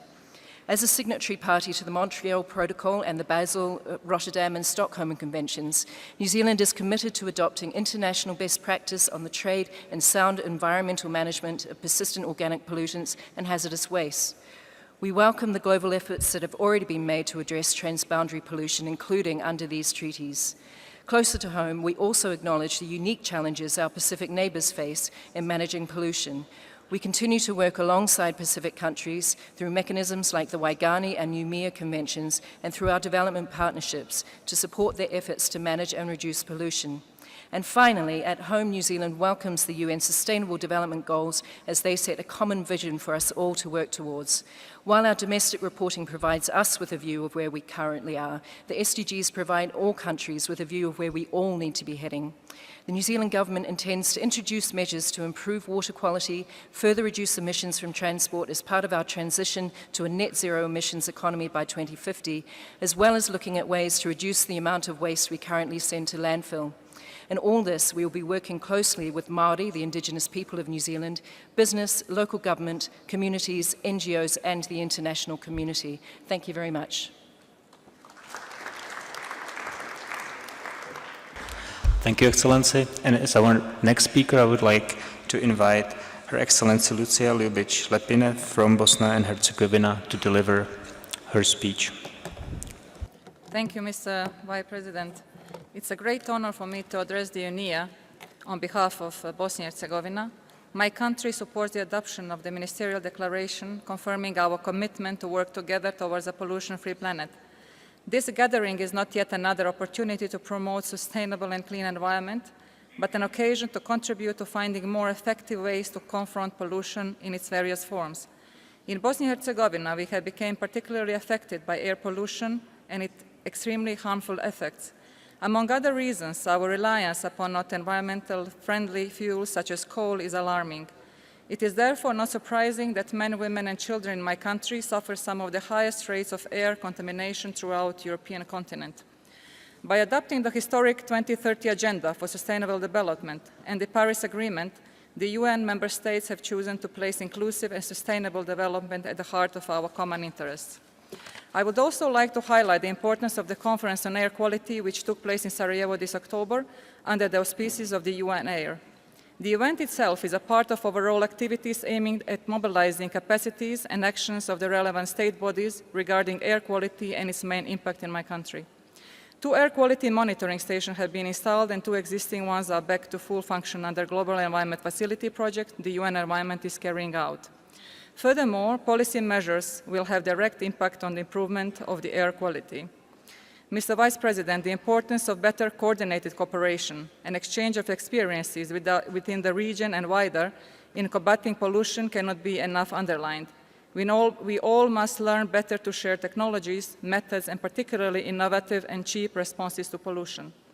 Taking into account all the above said, Bosnia and Herzegovina is looking for further support of the UN Environment and other relevant international bodies to tackle the air pollution issue effectively.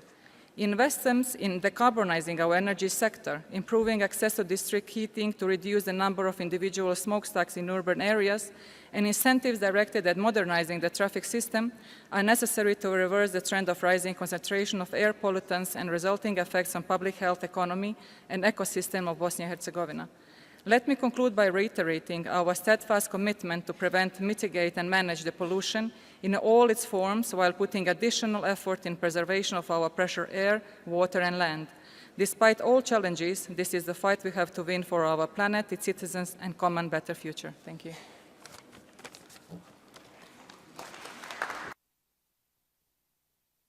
Thank you, Excellency.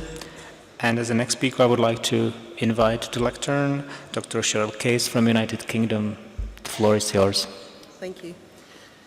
Mr. President, Excellencies, distinguished delegates, ladies and gentlemen, I would like to start by conveying apologies for my ministers who are very keen to be here today at this important event, but unfortunately have had to stay in the UK for key parliamentary business. The UK government I represent was elected on a pledge to leave the environment in a better state than we inherited it in. We have already introduced a number of initiatives to tackle pollution on land, at sea, and in the air. In particular, we are taking action on marine litter. We have passed legislation banning microbeads in cosmetics and personal care products. We are commissioning new research to understand the destination and implications of microplastics in the marine environment. And we are also supporting the Global Ghost Gear Initiative, as we know that stray and abandoned fishing gear can harm marine life directly. Across the UK, charges introduced on single-use plastic bags have seen a huge reduction of over 80% in bags issued, which is over 9 billion fewer bags handed out in just 1 year. We will investigate how the tax system and charges on single-use plastic items can reduce waste. On air pollution, while air quality is improving, we need to go more quickly and are investing over £3.5 billion, particularly to tackle roadside nitrogen dioxide. We are committed to significantly reducing emissions of air pollutants and will publish a clean air strategy in 2018. Antimicrobial resistance remains an issue of vital importance, with severe implications for the environment as well as human and animal health. We welcome the ongoing work being undertaken on this by UNEP and other UN agencies, and the UK will continue to advocate international action to tackle AMR. We look forward to the adoption of this Assembly's Ministerial Declaration, which will be a key document setting out the approach we must take together to achieve a world free from pollution. On all of these initiatives, we are working closely with the private and public sectors, research bodies, interested parties, and members of the public. We are and must continue to work with a diverse range of partners around the world, because pollution knows no boundaries and requires a truly comprehensive approach. That is why the UK is actively participating in global programmes, and we want to move forward together with UN member states to ensure that social and economic progress do not come at the expense of the environment, but actually enhance it. We are here working to find solutions. We hope that together we can make the Assembly a turning point in our cooperation to tackle pollution. Thank you.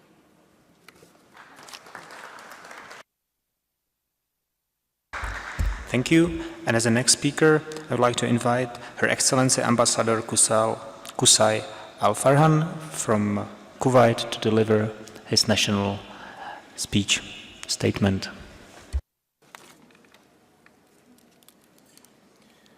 سيد الرئيس، أصحاب المعالي والسعادة ورؤساء الوفود المشاركة، السيدات والسادة الحضور الكريم، السلام عليكم ورحمة الله وبركاته.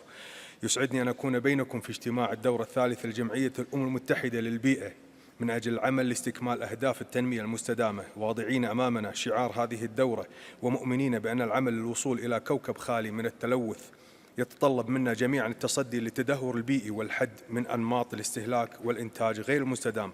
كما يسرني الترحيب بالسيد إريك سولهايم المدير التنفيذي لبرنامج الأمم المتحدة للبيئة في أول دورة يقوم بها بمهام عمله، مجددين له دعمنا وتعاوننا معه لتحقيق أهداف هذا البرنامج. سيد الرئيس، إن وفد بلادي يؤيد البيان العام الصادر عن مجموعة 77 والصين، كما يؤيد وفد بلادي البيان العام الصادر عن مجموعة آسيا والمحيط الهادي. لقد عملت دولة الكويت على وضع أهداف التنمية المستدامة في الاستراتيجيات الوطنية التنموية، مؤكدين بذلك على حرص دولة الكويت على تحمل مسؤولياتها الإقليمية والدولية والتعاون مع كافة الأطراف لتعزيز الشراكة وتسريع الجهود لتحقيق أهداف التنمية المستدامة، والعمل للتكامل والتآزر بين الاتفاقيات البيئية الدولية، وذلك لقناعتنا الراسخة بأن القضايا البيئية لا يمكن فصلها عن بعض، ولا يمكن التعامل مع أي أثر ناجم عن كارثة أو ظاهرة بيئية بمعزل عن بقية الظواهر البيئية الأخرى. أصحاب السعادة والمعالي، إننا إذ نؤكد على أهمية قيام دولة الكويت الدول المتقدمة بواجباتها ومسؤولياتها لتقديم كافة أشكال الدعم والمساندة للدول النامية للوصول للتوازن بين حماية البيئة وتحقيق الأهداف التنموية، وذلك اتساقا مع مبدأ المسؤوليات المشتركة لكن المتباينة، والتي جاءت ضمن مبادئ إعلان ريو من أجل تحقيق العدالة والقضاء على الفقر وحق الدول النامية في التنمية الاقتصادية والاجتماعية، وتدعو دولة الكويت إلى دعم أي جهود لتذليل أي صعوبات تعيق السير في هذا الاتجاه. كما تشدد دولة الكويت على إشراك الشباب ومؤسسات المجتمع المدني بالعمل البيئي وإيجاد آلية لدمجهم في اتخاذ القرار البيئي، وذلك لترسيخ الوعي بين كافة أفراد المجتمع، فصون البيئة هي مسؤولية مجتمعية تتحملها جميع الأطراف، مما يساعد على تحقيق التزام بيئي أكبر سينعكس أثره الإيجابي حتما على صحة الإنسان. وهنا لابد أن أشير إلى ما قامت به دولة الكويت من تفعيل لقانون حماية البيئة بالشراكة مع مؤسسات المجتمع المدني، مما ساهم في تعزيز الرقابة الذاتية بين أفراد المجتمع والعمل بالتوازي مع الجهود الحكومية في هذا المجال. وفي الختام أتقدم بخالص شكري وتقديري لكل الجهود التي بذلت، داعيا لبذل المزيد وإلى التعاون الفعال وتشجيع الابتكار لخلق أنماط سلوك اجتماعي لا تترك أثرا سلبيا على البيئة. والسلام عليكم ورحمة الله وبركاته. Thank you. Thank you, Excellency. And as the next speaker, I would like to kindly invite Her Excellency Mr. Milorad Stjepanovic from Montenegro to deliver his national statement.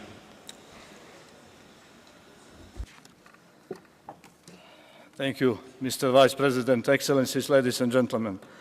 Please allow me to express a strong feeling of privilege to have an opportunity to represent Montenegro at the 2017 UN Environment Assembly. Montenegro, as constitutionally declared ecological state, attached a particular attention to the UNEA success. It provides us with an exceptional opportunity to strengthen the voice of the environment and environmental pillar of the UN 2030 Agenda on Sustainable Development.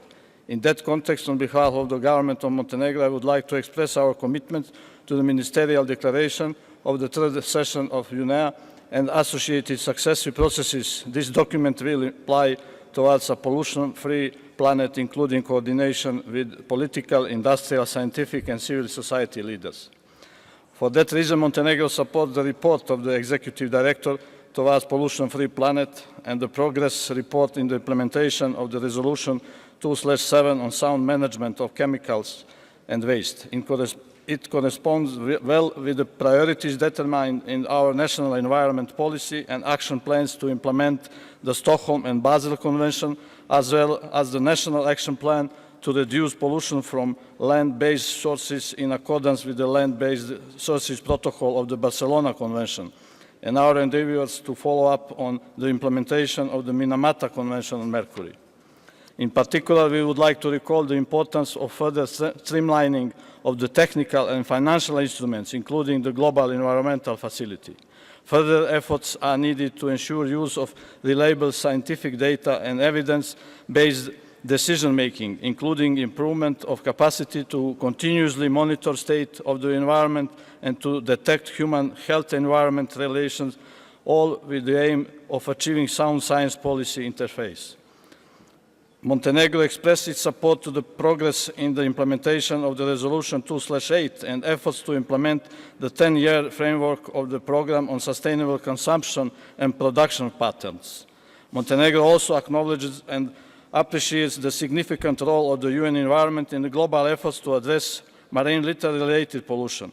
In line with that, we consider the assessment combating marine plastic litter and microplastic as particularly useful for directing our further efforts towards control and reduction of scary effects marine litter monster causes to our seas and oceans. Accordingly, Montenegro supports a continuation of dialogue to come to the optimal option to address marine plastic litter and macroplastic with a multi-layered governance approach. Therefore, we would like to reconfirm our commitment to the objective and work of the UN Environment Mediterranean Action Plan, MAP, Barcelona Convention, to implement Mediterranean Regional Plan on Marine Litter.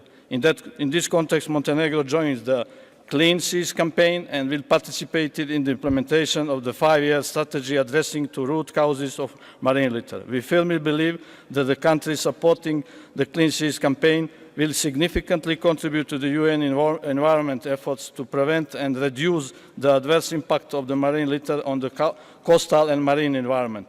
And we look forward to the results of the joint efforts and our fruitful cooperation. Last but not the least, we wish to emphasize that all above listed priorities take the central place in the new National Sustainable Development Strategy until 2030, through which Montenegro ensures localization of the UN 2030 agenda. Thus, we do believe UNEA 3 outcomes will ensure crucially important impacts to successful delivering on the environmental dimension of the Agenda 2030. I thank you, Mr. Vice President. Thank you, Excellency.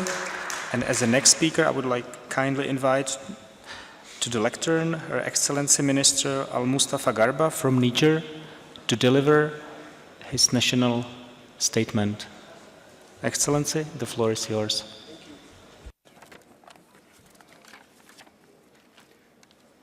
Monsieur le Président, Monsieur le Directeur exécutif de l'ONU Environnement, Mesdames et Messieurs, distingués délégués, je voudrais tout d'abord, au nom du gouvernement et du peuple nigérien, dire mes remerciements au gouvernement et au peuple kényan pour l'hospitalité et l'accueil dont nous avons fait l'objet depuis notre présence ici en terre kenyane.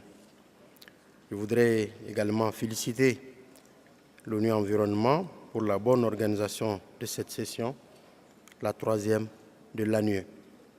Mesdames et Messieurs, distingués délégués, le Niger est signataire de la plupart des accords multilatéraux environnementaux, notamment sur les déchets et les produits chimiques, et également très engagé auprès des organisations sous-régionales et régionales d'intégration économique et politique, telles que l'UEMOA et la CEDEAO, dans des réformes communautaires pour lutter contre diverses pollutions transfrontalières liées notamment à l'utilisation de substances toxiques qui font l'objet de commerce international.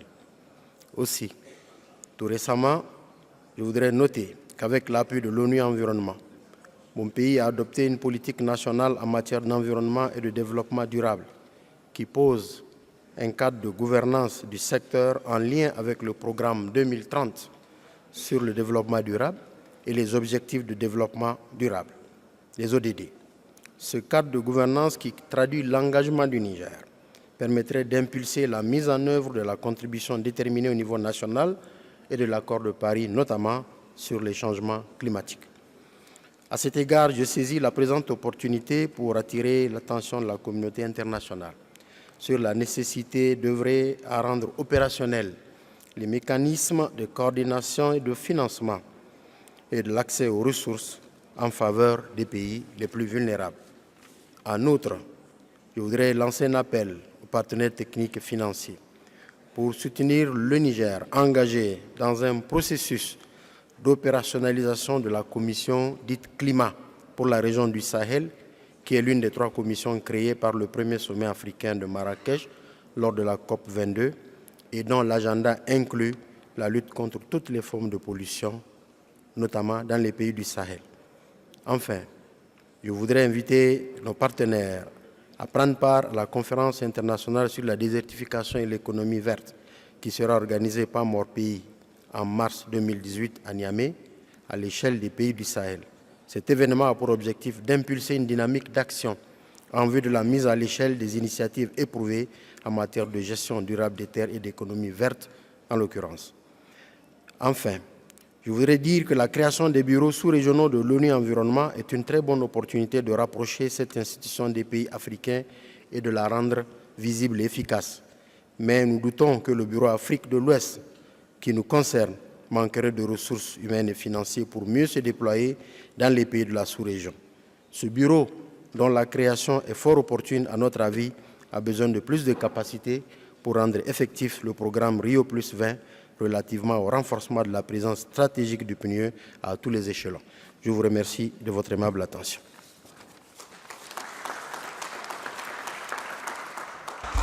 Thank you, Mr. Minister, for addressing the Assembly. And as the next speaker, I would like to kindly invite Mr. Arsen Respekov from Kyrgyzstan. So the floor is yours.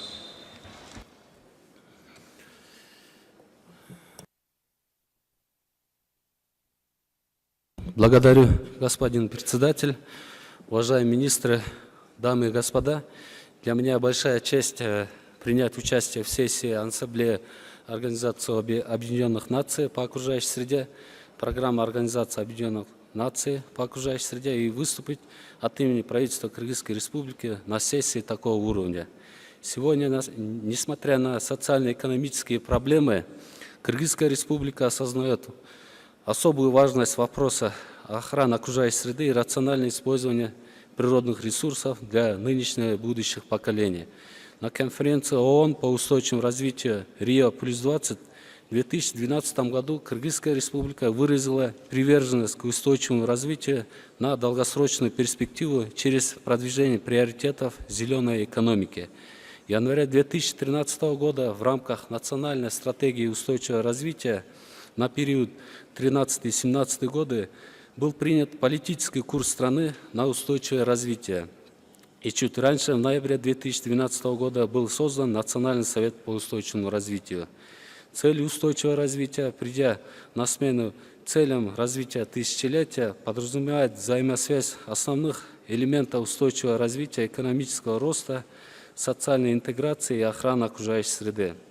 Кыргызская Республика сталкивается в своем развитии с проблемами, которые представляют угрозу для будущего устойчивого развития страны, в том числе исчерпание природных ресурсов без создания эффективных альтернатив, потеря естественных экосистем, низкая ресурса и энергоэффективность, а также невысокие темпы развития человеческого капитала.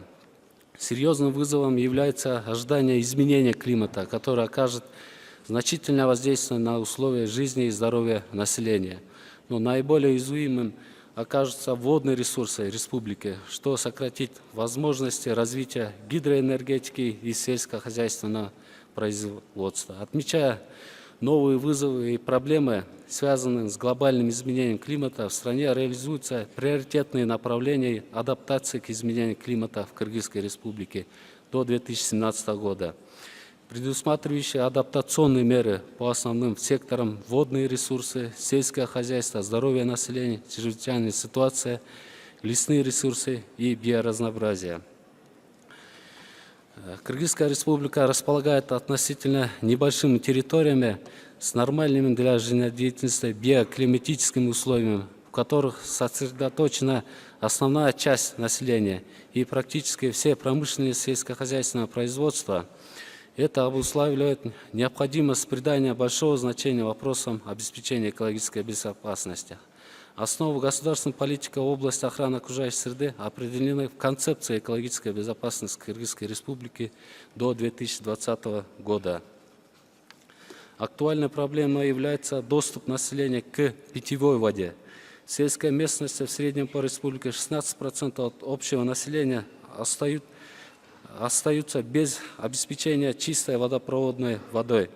Ограниченный доступ к питьевой воде, ее низкое качество приводит к увеличению заболеваемости населения. Загрязнение водных ресурсов различными химическими и биологическими веществами является наиболее опасным фактором, приводящим к истощению и деградации водных ресурсов, и особенно питьевой воды.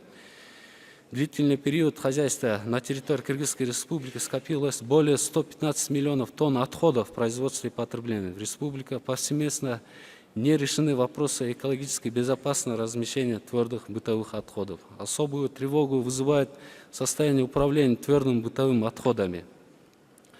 Уважаемые дамы и господа, наша деятельность будет настолько успешна, насколько правильно будут определены и выстроены приоритеты, отражающие национальные, региональные, глобальные интересы, насколько последовательно и эффективно будут выполняться программы в рамках этих приоритетов. В заключение хотел бы подчеркнуть, что Кыргызская республика осознает особую важность вопросов охраны. Thank you, Excellency. Unfortunately, your time allocated by Assembly expired.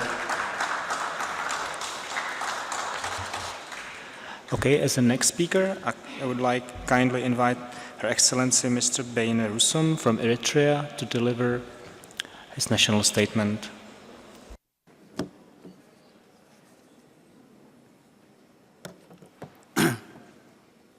Mr. President, Excellencies, Ministers of Environment, Heads of Delegation, ladies and gentlemen, our heartfelt appreciation for the excellent hospitality accorded to my delegation by the government of Kenya.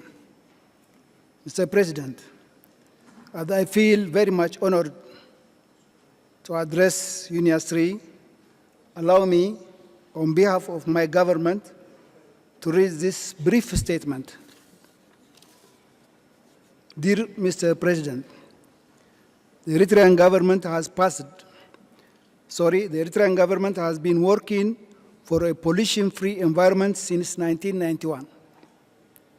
Right after the declaration of independence in 1993, the Eritrean government came out with a national action plan regarding all pollution-free environment-related issues of land, water, environment, pollutant chemicals, polluted water, hazardous materials, plastics and plastic-related products, discarded and out-of-use phones, computers, and related IT wastes.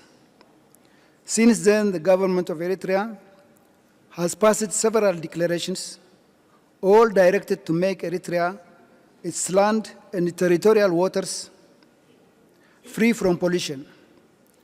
To this effect, the government of Eritrea established a ministry that encompasses divisions of land, water, and environment with the jurisdiction and power to see to it that all these declarations are implemented. In the past 26 years, despite all political problems, sanctions, in short, all in all, having gone through heavy odds, Eritrea has accomplished tremendous achievements on the above subjects, namely soil and water conservation, banning plastics and related materials from production, use, and dissemination. I am very much honored to remind this audience that Eritrea was one of the first countries to ban plastics and implement the banning 12 years ago. Reforestation, combating desertification and land erosion, including combating pollution of our territorial waters, with its more than 300 islands. Eritrea, believing that it is on the right track, Mr. President, supports this team towards a pollution-free planet and wishes the UNEA 3, the ongoing conference, and to come out with relevant outcomes, ministerial outcomes and decisions that fits the team in both spirit and letter. I thank you, Mr. President. Thank you. And as the next speaker, I would like kindly invite Her Excellency, Minister Karolina Skog from Sweden, to address the Assembly. Excellency, the floor is yours. Excellencies, ministers, colleagues, ladies and gentlemen, friends of the environment. A recent scientific report published in The Lancet revealed that more than 9 million people died in 2015 as a result of diseases caused by pollution. Health aspects of pollution, therefore, urgently need to be addressed and attended to. The theme of UNEA, to beat pollution, is timely. The United Nations Environment Assembly should be the #1 authority for environment issues. To deliver, we need to step up our mode of work. We have to focus, and we have to use the instruments and agreements already in place to deliver towards a pollution-free planet. This assembly should not be about redrafting, but fulfilling and implementing what has already been agreed upon. The 2030 Agenda, the Paris Agreement, the Montreal Protocol and the Minamata Convention set out a direction, but can only contribute to the future we want if implemented with full strength. Fighting pollution is key. Stockholm Environment Institute has presented a pyramid model that shows the environmental dimension as a basis for not only health, but also for economic and social dimensions on sustainable development. Sweden have a long experience to work together with academia, industry, and not the least, the civil society. By involving NGOs, we are formulating policies that have a broad support in the society. At the historic UN Ocean Conference, co-hosted by Sweden and Fiji, over 540 commitments were made on marine pollution alone.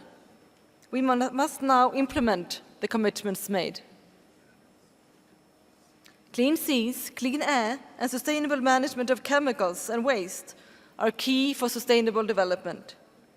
The Swedish government is committed to invest, as voluntary commitment, more than $100 million in next year for international and domestic measures related to pollution-free seas, responsible plastic management, clean air, and measures to reduce pharmaceutical pollution. The UN Environment Programme and the UN Environment Assembly uniquely span over all climate and environmental issues. The Assembly is a platform enabling the world's environment leaders to act together. Friends, we must beat pollution together. Thank you. Thank you, Ms. Minister. And as the next speaker, I will kindly invite to the lectern Her Excellency Ms. Judith Garber from the United States of America to deliver her national statement. Excellency, the floor is yours. Thank you.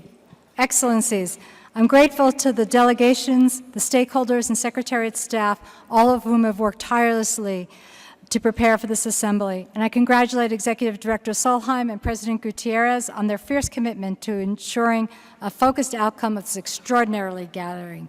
For it is truly a significant accomplishment that we gather as a group representing nearly every country in the world, joined by industry and civil society partners. Real progress against pollution requires support and participation from all countries and all sectors. The dangers of pollution and the dire consequences of failing to act are clear. The World Health Organization says environmental risks account for 23% of deaths worldwide. We have the ability to address these challenges. Environmental laws in the United States and beyond have evolved as our actions are informed by a growing body of scientific evidence linking the health of the environment to the health of people. But we have a lot of work left to do. Millions of people around the world suffer from exposure to toxins like mercury and lead that have frightening health consequences, especially for growing children. That is why the United States is rallying your support for an ambitious and achievable goal of eliminating dangerous levels of lead in paint worldwide. We have championed the Global Alliance to Eliminate Lead in Paint through a resolution here at UNEA, and we are supporting this work at home with our pledge to develop a federal lead strategy to protect children from lead exposure. In an era of unprecedented population and industrial growth, water pollution is a complicated problem encompassing a range of pollutants, many of which are not fully understood. More than 80% of the world's wastewater is currently returned to the environment with no treatment. But without more information about the sources and levels of pollutants in water, we cannot effectively address the problem. That is why the United States introduced a resolution calling for improvements in water quality monitoring data. And to contribute to improving water quality in a concrete way, we are proud to highlight that the United States Department of State pledges to treat all wastewater from its diplomatic facilities at home and overseas, either on-site or via municipal sewage systems. According to the latest Global Burden of Disease study, air pollution is the world's single most significant environmental health risk, contributing to almost 7 million premature deaths each year. That is why UNEA member states agreed in 2014 to make reducing air pollution a shared strategic priority and to strengthen and expand UNEP air quality work. And it is why the United States is working diligently to build the capacity of countries to mitigate air pollution. One example of this important work is the U.S. Megacities Partnership, which applies cutting-edge tools for assessing air quality and builds capacity for partners in Africa and South America to serve as regional leaders in air quality management. I'm proud to announce that the United States pledges to build on the Megacities program by implementing emission reduction strategies in Accra and Santiago and by expanding to one additional city. The United States experience shows that addressing pollution need not come at the expense of economic prosperity, and that industrial innovation plays a key role in environmental protection. Since 1970, aggregate U.S. emissions of the 6 most common air pollutants dropped by an average of 70%, where our GDP grew by 246%. We are proud that American technological innovation and ingenuity has led the way to cleaner air, water, and soil. Catalyst scrubbers and low VOC paints are part of a long list of technologies that were unknown just a few decades ago. We are pleased that UNEP's Sustainable Innovation Expo showcased sustainable technologies of today and tomorrow, and that the Science, Policy, and Business Forum brought many stakeholders together to seek solutions. The resolutions and pledges we make here affirm our determination to continue working with all of you on these challenges, but the work of reducing pollution in the air, water, and soil does not end on December 6th. NASA estimates that there are 10 billion planets in our galaxy alone, yet we know of only one on which we can live. The United States is committed to preserving it. Thank you.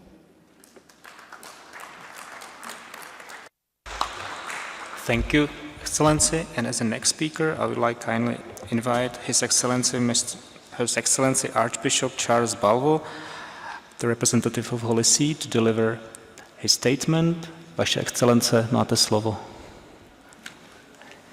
Pane Predsedi, Mr. Chairperson, allow me to express to you and to the Bureau the sincere appreciation of the delegation of the Holy See for your dedicated efforts in this conference. The Holy See is convinced that it is in the best interest of all to address the causes that lead to pollution through the promotion of sustainable human environment, which will lead us toward more efficient stewardship of our common home. This Assembly should continue the process of creating more robust global mechanisms in order to overcome the obstacles that stand in the way of achieving successful global environmental change, adaptation, and governance. Aware that the task ahead presents enormous challenges, the Holy See has confidence in the capacity of this Assembly to deal with them with due urgency, since the failure to curb pollution could prove to be catastrophic.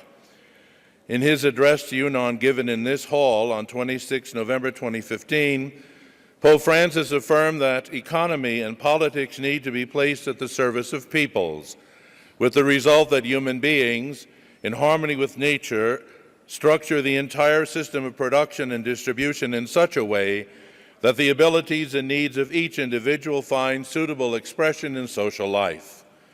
This much-needed change, of course, cannot take place without a substantial commitment to education and training. Nothing will happen unless political and technical solutions are accompanied by a process of education which proposes a new way of living, a new culture. Pope Francis has consistently spoken about the challenges faced by all nations in dealing with the issue of climate change, especially with regard to pollution, which is partly due to human activity. Most of these concerns remain not only valid, but much more urgent than ever. The Holy See delegation reiterates the message of the Pope concerning humanity's valuable relationship with nature and praises the efforts of this assembly to support those processes that promote the realization that the environment itself entails ethical limits which human activity must acknowledge and respect, since humanity can only survive and develop if the ecological environment is favorable. Any harm done to the environment, therefore, is harm done to humanity. Special emphasis should be placed on the needs to be addressed: the misuse and destruction of the environment, uncontrolled industrialization and unsustainable exploitation of national resources, as well as an end to consumerism and the culture of waste that can lead to pollution. Humanity is at a turning point, a moment when it is confronted both with the enormous challenge as well as the opportunity of addressing air, water, soil, and land pollution that threaten to the existence of our planet. The call to climate change adaptation through a renewed commitment to sustainable natural resource management and sustainable climate change governance cannot be more urgent. The guaranteeing of the future that we want for coming generations means greater responsibility on our part today. This is an appeal, therefore, to all to reduce carbon emissions, which pollute the air, and other chemical waste that pollutes the water and the land. This delegation echoes the words of Pope Francis that any global action which is aimed at the reduction of pollution and the development of poorer countries is necessary and must be placed within the context of a more responsible overall approach. These are noble goals worthy of the efforts of this Assembly. Thank you, Mr. President. Thank you, Your Excellency. And as the next speaker, I'd like to invite Her Excellency Mr. Durga Prasad Tawadi from Nepal to deliver his national statement.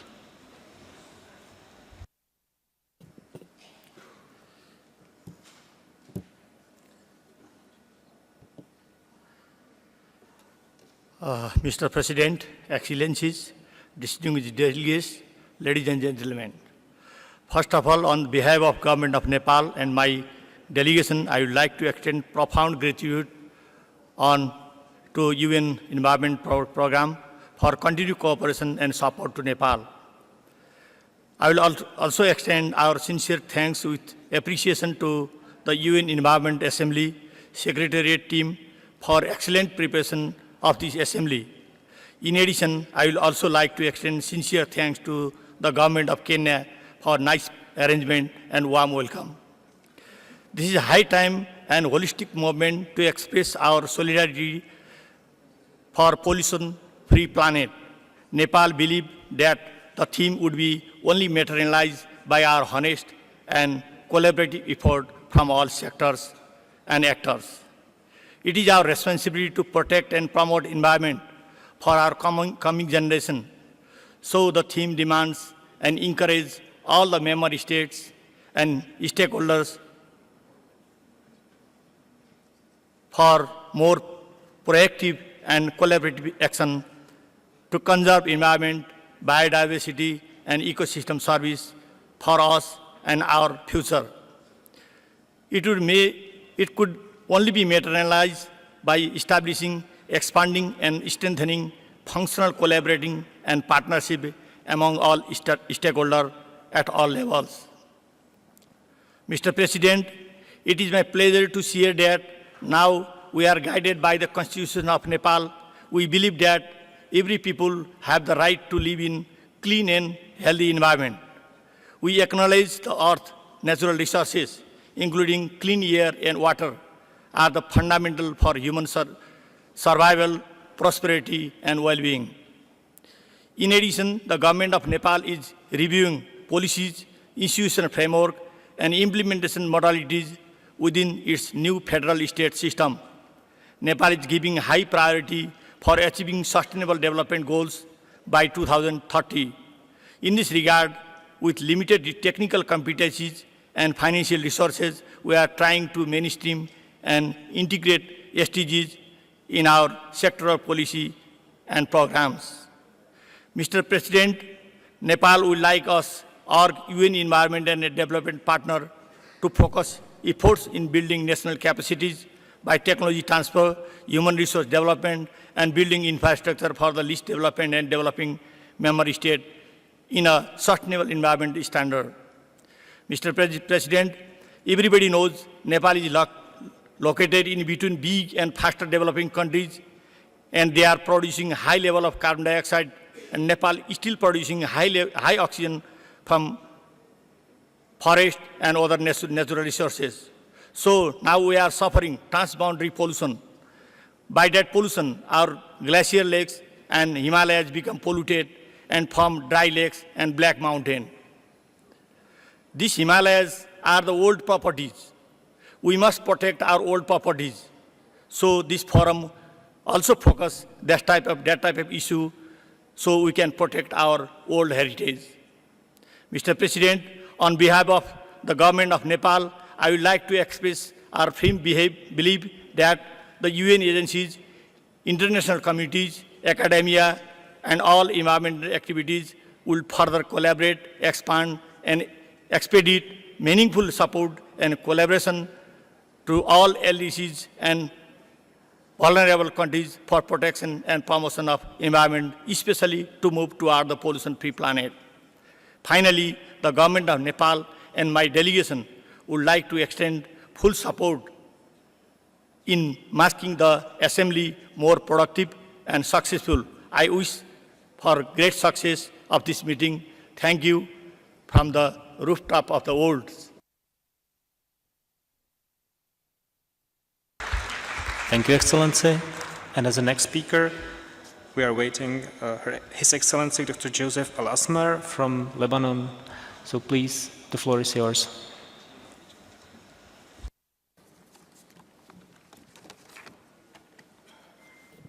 Honorable chairs and fellow delegates, the delegation of Lebanon believes that reducing emissions and having a clean environment is crucial to our United Nations Assembly. Lebanon is facing many environmental problems due to international conflicts. Despite these conflicts, Lebanon has a good environmental governance manifested by the Ministry of Environment criteria, laws, and requirements. The first issue is the lack of acknowledgement on the part of Israel of its responsibilities with regard to reparations and compensation to the government and people of Lebanon affected by the oil spill.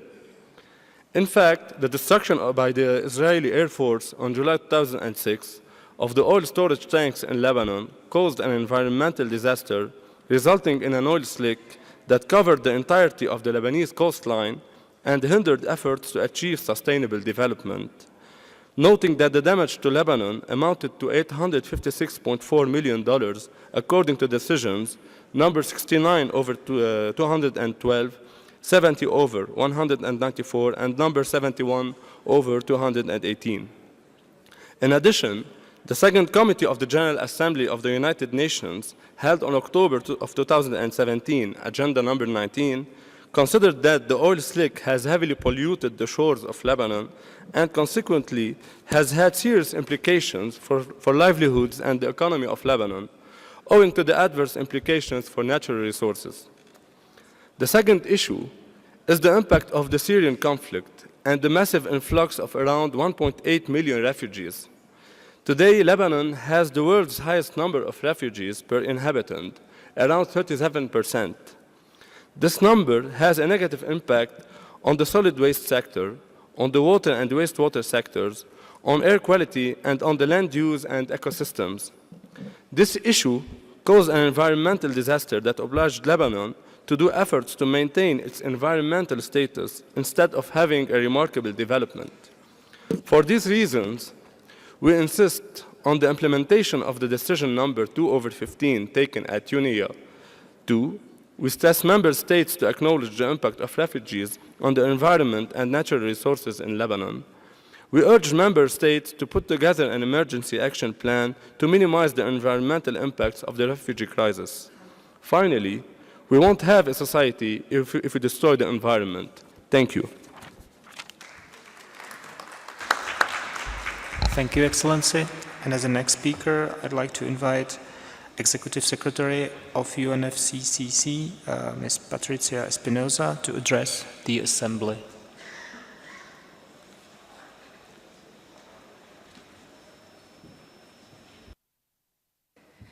Thank you, Mr. Chairman. Ladies and gentlemen, dear friends, it is a pleasure to be here today. Indeed, it is an honor to be the first Executive Secretary of UN Climate Change to participate in this assembly. The UN Environment Programme is a strong member of the UN family. Our organizations have a unique contribution to make towards the achievement of the objectives of the UN system as a whole. A peaceful world where all have opportunities to develop their potential in a stable and safe environment. I want to especially recognize Executive Director Solheim for not only his leadership and support, but his important contributions to the climate change process, and particularly at COP23 in Bonn. Since 2010, when UN Environment produced the first emissions cap report, it has become a key input to the conference and has helped frame the work of every conference with compelling evidence about the evolution of climate change around the world. This year, it spread the sobering message that while we've made incredible progress in addressing climate change, we simply are not doing enough. Nations must reverse this course and do it now. Never has the urgency of our task been more evident. Hurricanes, droughts, and rising sea levels have devastated communities with increased frequency and intensity. The human toll has been almost beyond belief. This is also reflected in economic costs. In 2017, it's estimated that extreme weather events cost more than 200 billion in damages worldwide. At the same time, global temperature continues to rise. This year will be again one of the hottest years on record. The message from the leaders of small island developing countries that came to Bonn could not have been clearer. Their people are desperate. They need solutions, they need support, and they need it urgently. We did make important progress at COP23. Nations made it clear that the Paris Agreement remains the only way forward, and that fulfillment of the commitments up to 2020 will provide a solid basis for more ambition and the full operation of the agreement. They established a platform for an assessment of progress made in the form of the Talanoa Dialogue, designed to build empathy and trust, resulting in better decision-making and more ambition. This will help inform the next round of nationally determined contributions. We talk a lot about urgency, but having the small island state of Fiji presiding over COP23 amplified the message. It was encouraging, for instance, when parties recognized that we need more funding for adaptation. More is needed, but we are moving in the right direction. Another highlight of COP23 was the launch of a global partnership, Insur Resilience, that will provide millions of vulnerable people with access to insurance. COP23 also saw the launch of an Ocean Pathway Partnership, an Indigenous Peoples Platform, and a Gender Action Plan. Thanks to the leadership of Fiji and all parties' commitments, Bonn was a success. But we must look forward. The upcoming year is crucial to reducing the climate threat and helping those already affected by it. The cooperation of all sectors is key, but also throughout the UN family. The Paris Agreement, the Sustainable Development Goals, and the Sendai Framework, among others, represent our path. Climate change is connected to Excuse me, I would like to ask you to shorten because the time already expired. Yeah, I'm almost through. Thank you.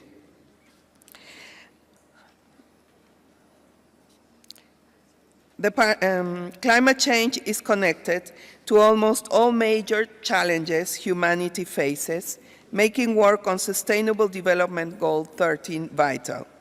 It touches all goals: poverty, food, water, energy security, health, and much more. But we must coordinate to amplify each other's efforts. That's why the Secretary General's Guterres initiative to ensure the UN development system is repositioning, allowing us to implement the 2030 Agenda, is so relevant. We're in a new era with new challenges, and the UN must respond dynamically. It is why we have signed collaboration agreements with WMO, WHO, and today with UNEP. And it is why, under the leadership of the Deputy Secretary General, we continue to work with the Climate Core Group. We have made great progress in our work together, especially with respect to our resilience platform and communications plan. This is the only way that we can deliver on the promise of the Paris Agreement, the SDGs, the Sendai Agreement, and many more. It will not only result in a greener environment, but create opportunity and prosperity for all people. I thank you for your attention and your indulgence. Thank you. So thank you for addressing the Assembly. And as the next speaker, I would like to invite the UN Under-Secretary General, Mr. Tegenegwerk Getu from UNDP, to deliver his statement. Thank you, Mr. Chair. The theme of this year's United Nations Environmental Assembly is of critical importance to our effort to advance the 2030 Agenda, achieve Sustainable Development Goals, and ensure that no one is left behind. UNDP fully supports the objectives of this year's Assembly, and it calls to work together towards a pollution-free planet and help advance multiple Sustainable Development Goals. As highlighted in the report of the Executive Director of UN Environment, the impact of pollution and its many diverse devastating the lives and livelihoods of those groups who are most vulnerable and least responsible for the unsustainable policies and practices that are degrading our planet. UNDP welcomes the findings and recommendations of the action points from the report to respond to the urgent needs of our societies and economies and shift towards a pollution-free planet. In UNDP, we are already working with partners to advance planetary health framework and with exemplary examples. With support from the JEF Special Climatic Change Fund, UNDP and WHO implement climatic change adaptation to protect human health project to increase adapting capacity of national health systems to respond to climatic sensitive health risks, enhance early warnings and action systems, pilot specific health risk reduction interventions, and document lessons learned in addressing climatic association and health risks. Through a multi-stakeholder initiative, sustainable procurement in the health sector, UNDP helps devise change toward a sustainable health system and inclusive green economy by introducing sustainable procurement and production practices in health sectors.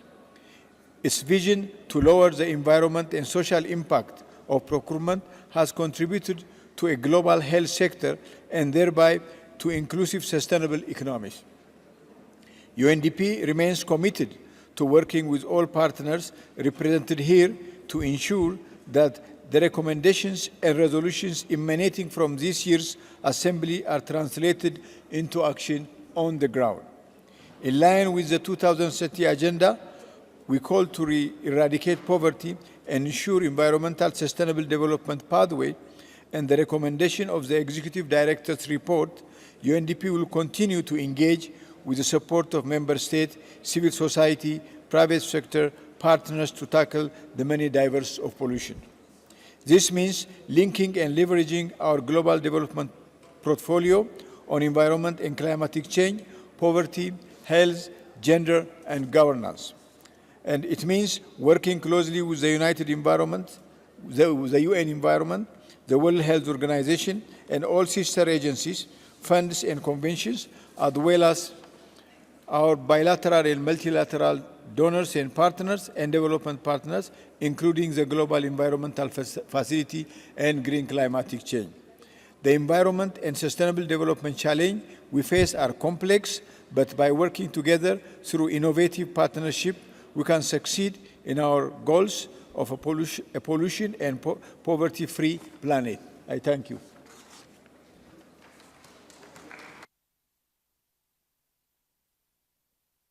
Thank you. And as the next speaker, I would like kindly invite Ms. Mirna Fernandez Pradel, the major group representative for children and youth for United Nations Environment. So, Excellency, the floor is yours.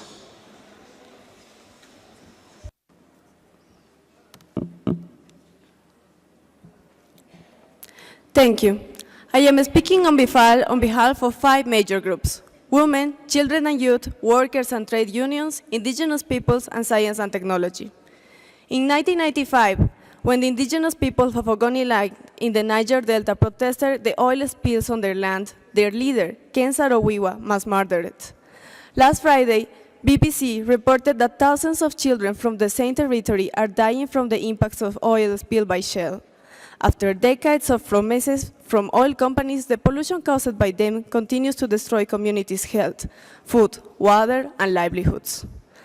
Indigenous peoples make up only 5% of the world's population, but are protecting 80% of our forests and biodiversity.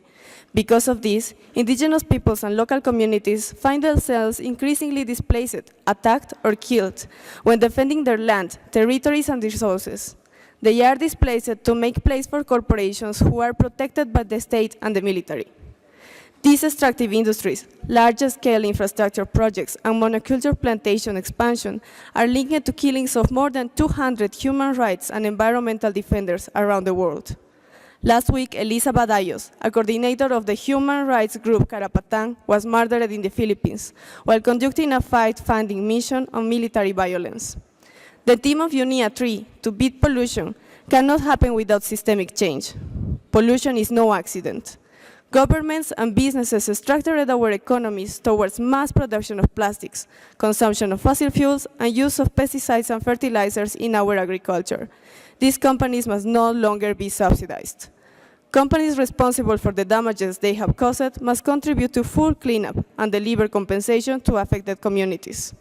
Without concrete and immediate action, in a short span of time, we will find that there is no source of food or water left on Earth that does not contain residues of oil, plastic, or chemicals.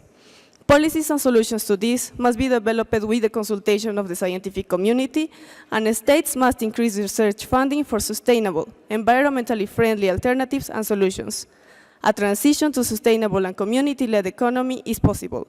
We need a just transition for workers and their families to access green and decent jobs, the right to social dialogue, and universal social protection.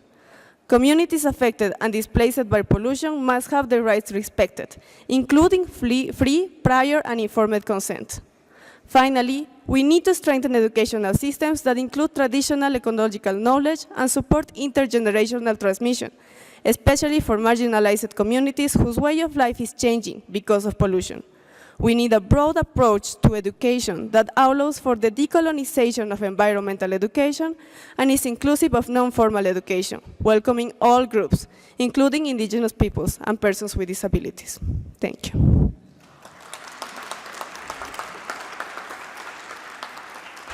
Thank you for your statement. And our next speaker is Mr. Leonard Mendore, representative of major group of indigenous people.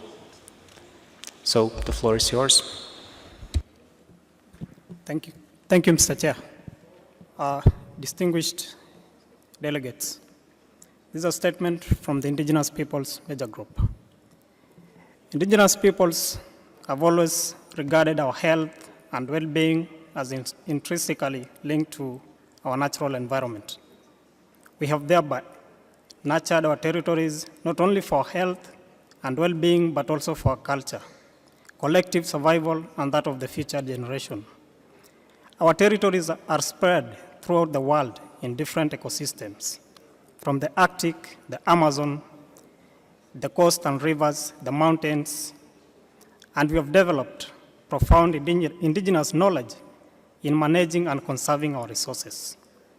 Our lands and resources are being given away to concessions for mining and extractive industries, for large hydropower dams, for dam sites, including toxic wastes, for monocrops, plantations, commercial agriculture that are dependent on toxic pesticides and synthetic fertilizers, among others.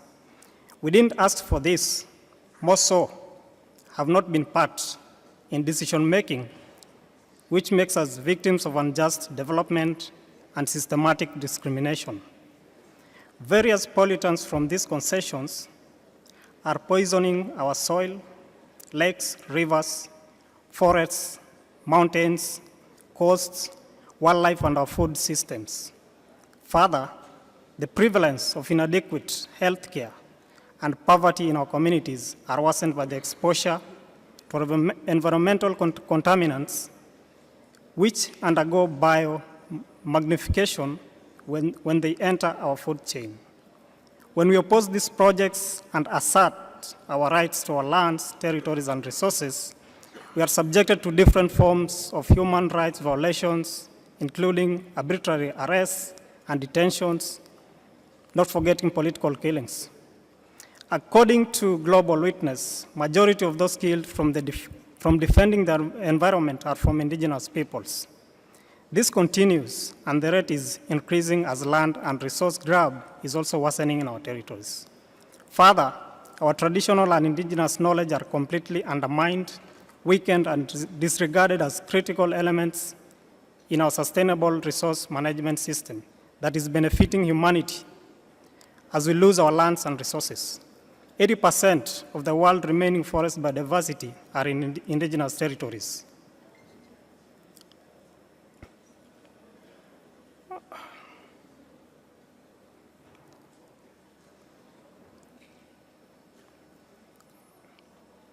The indigenous peoples. This continues as increasing and as land resource grab is worsening in our territories. The indigenous peoples major group recommends the following to UNEA towards a pollution-free planet. 1, develop specific measures and programs to clean up, rehabilitate, restore indigenous peoples' territories damaged by pollution and ensure the effective implementation of the Stockholm Convention on Persistent Organic Pollutants, and stop the pollution of indigenous territories in all its forms. 2, recognize the traditional knowledge as equal to scientific knowledge and the land and resource tenure rights and sustainable resource management system of indigenous peoples, and integrate these as essential elements in addressing pollution and achieving sustainable development for all. 3, take action to ensure the protection of the environment. Thank you, sir. Unfortunately, your time allotted expired. Anyway, you can deliver your statement to the UN Environment.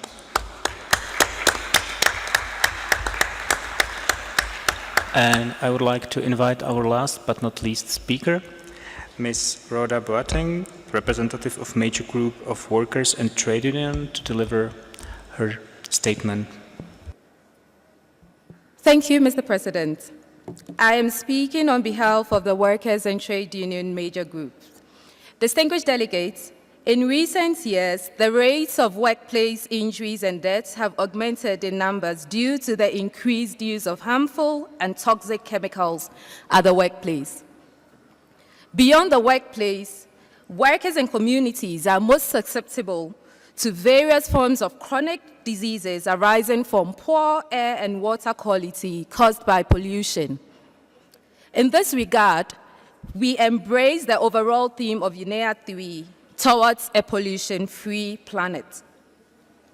Our view of a pollution-free planet is one that takes into account the principle of just transition for workers and their families, the creation of decent and green jobs, protection of livelihoods, and a world where universal social protection for all is guaranteed.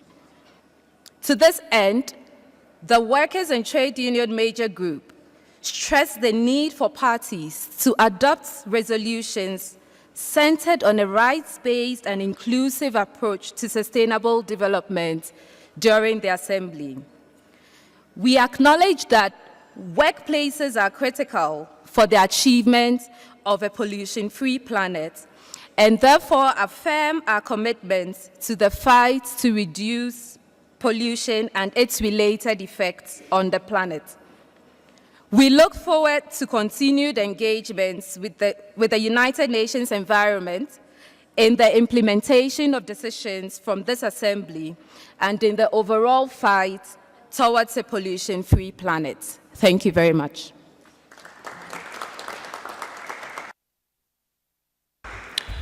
Excellencies, distinguished guests, ladies and gentlemen, we have just now concluded our list of speakers for this session.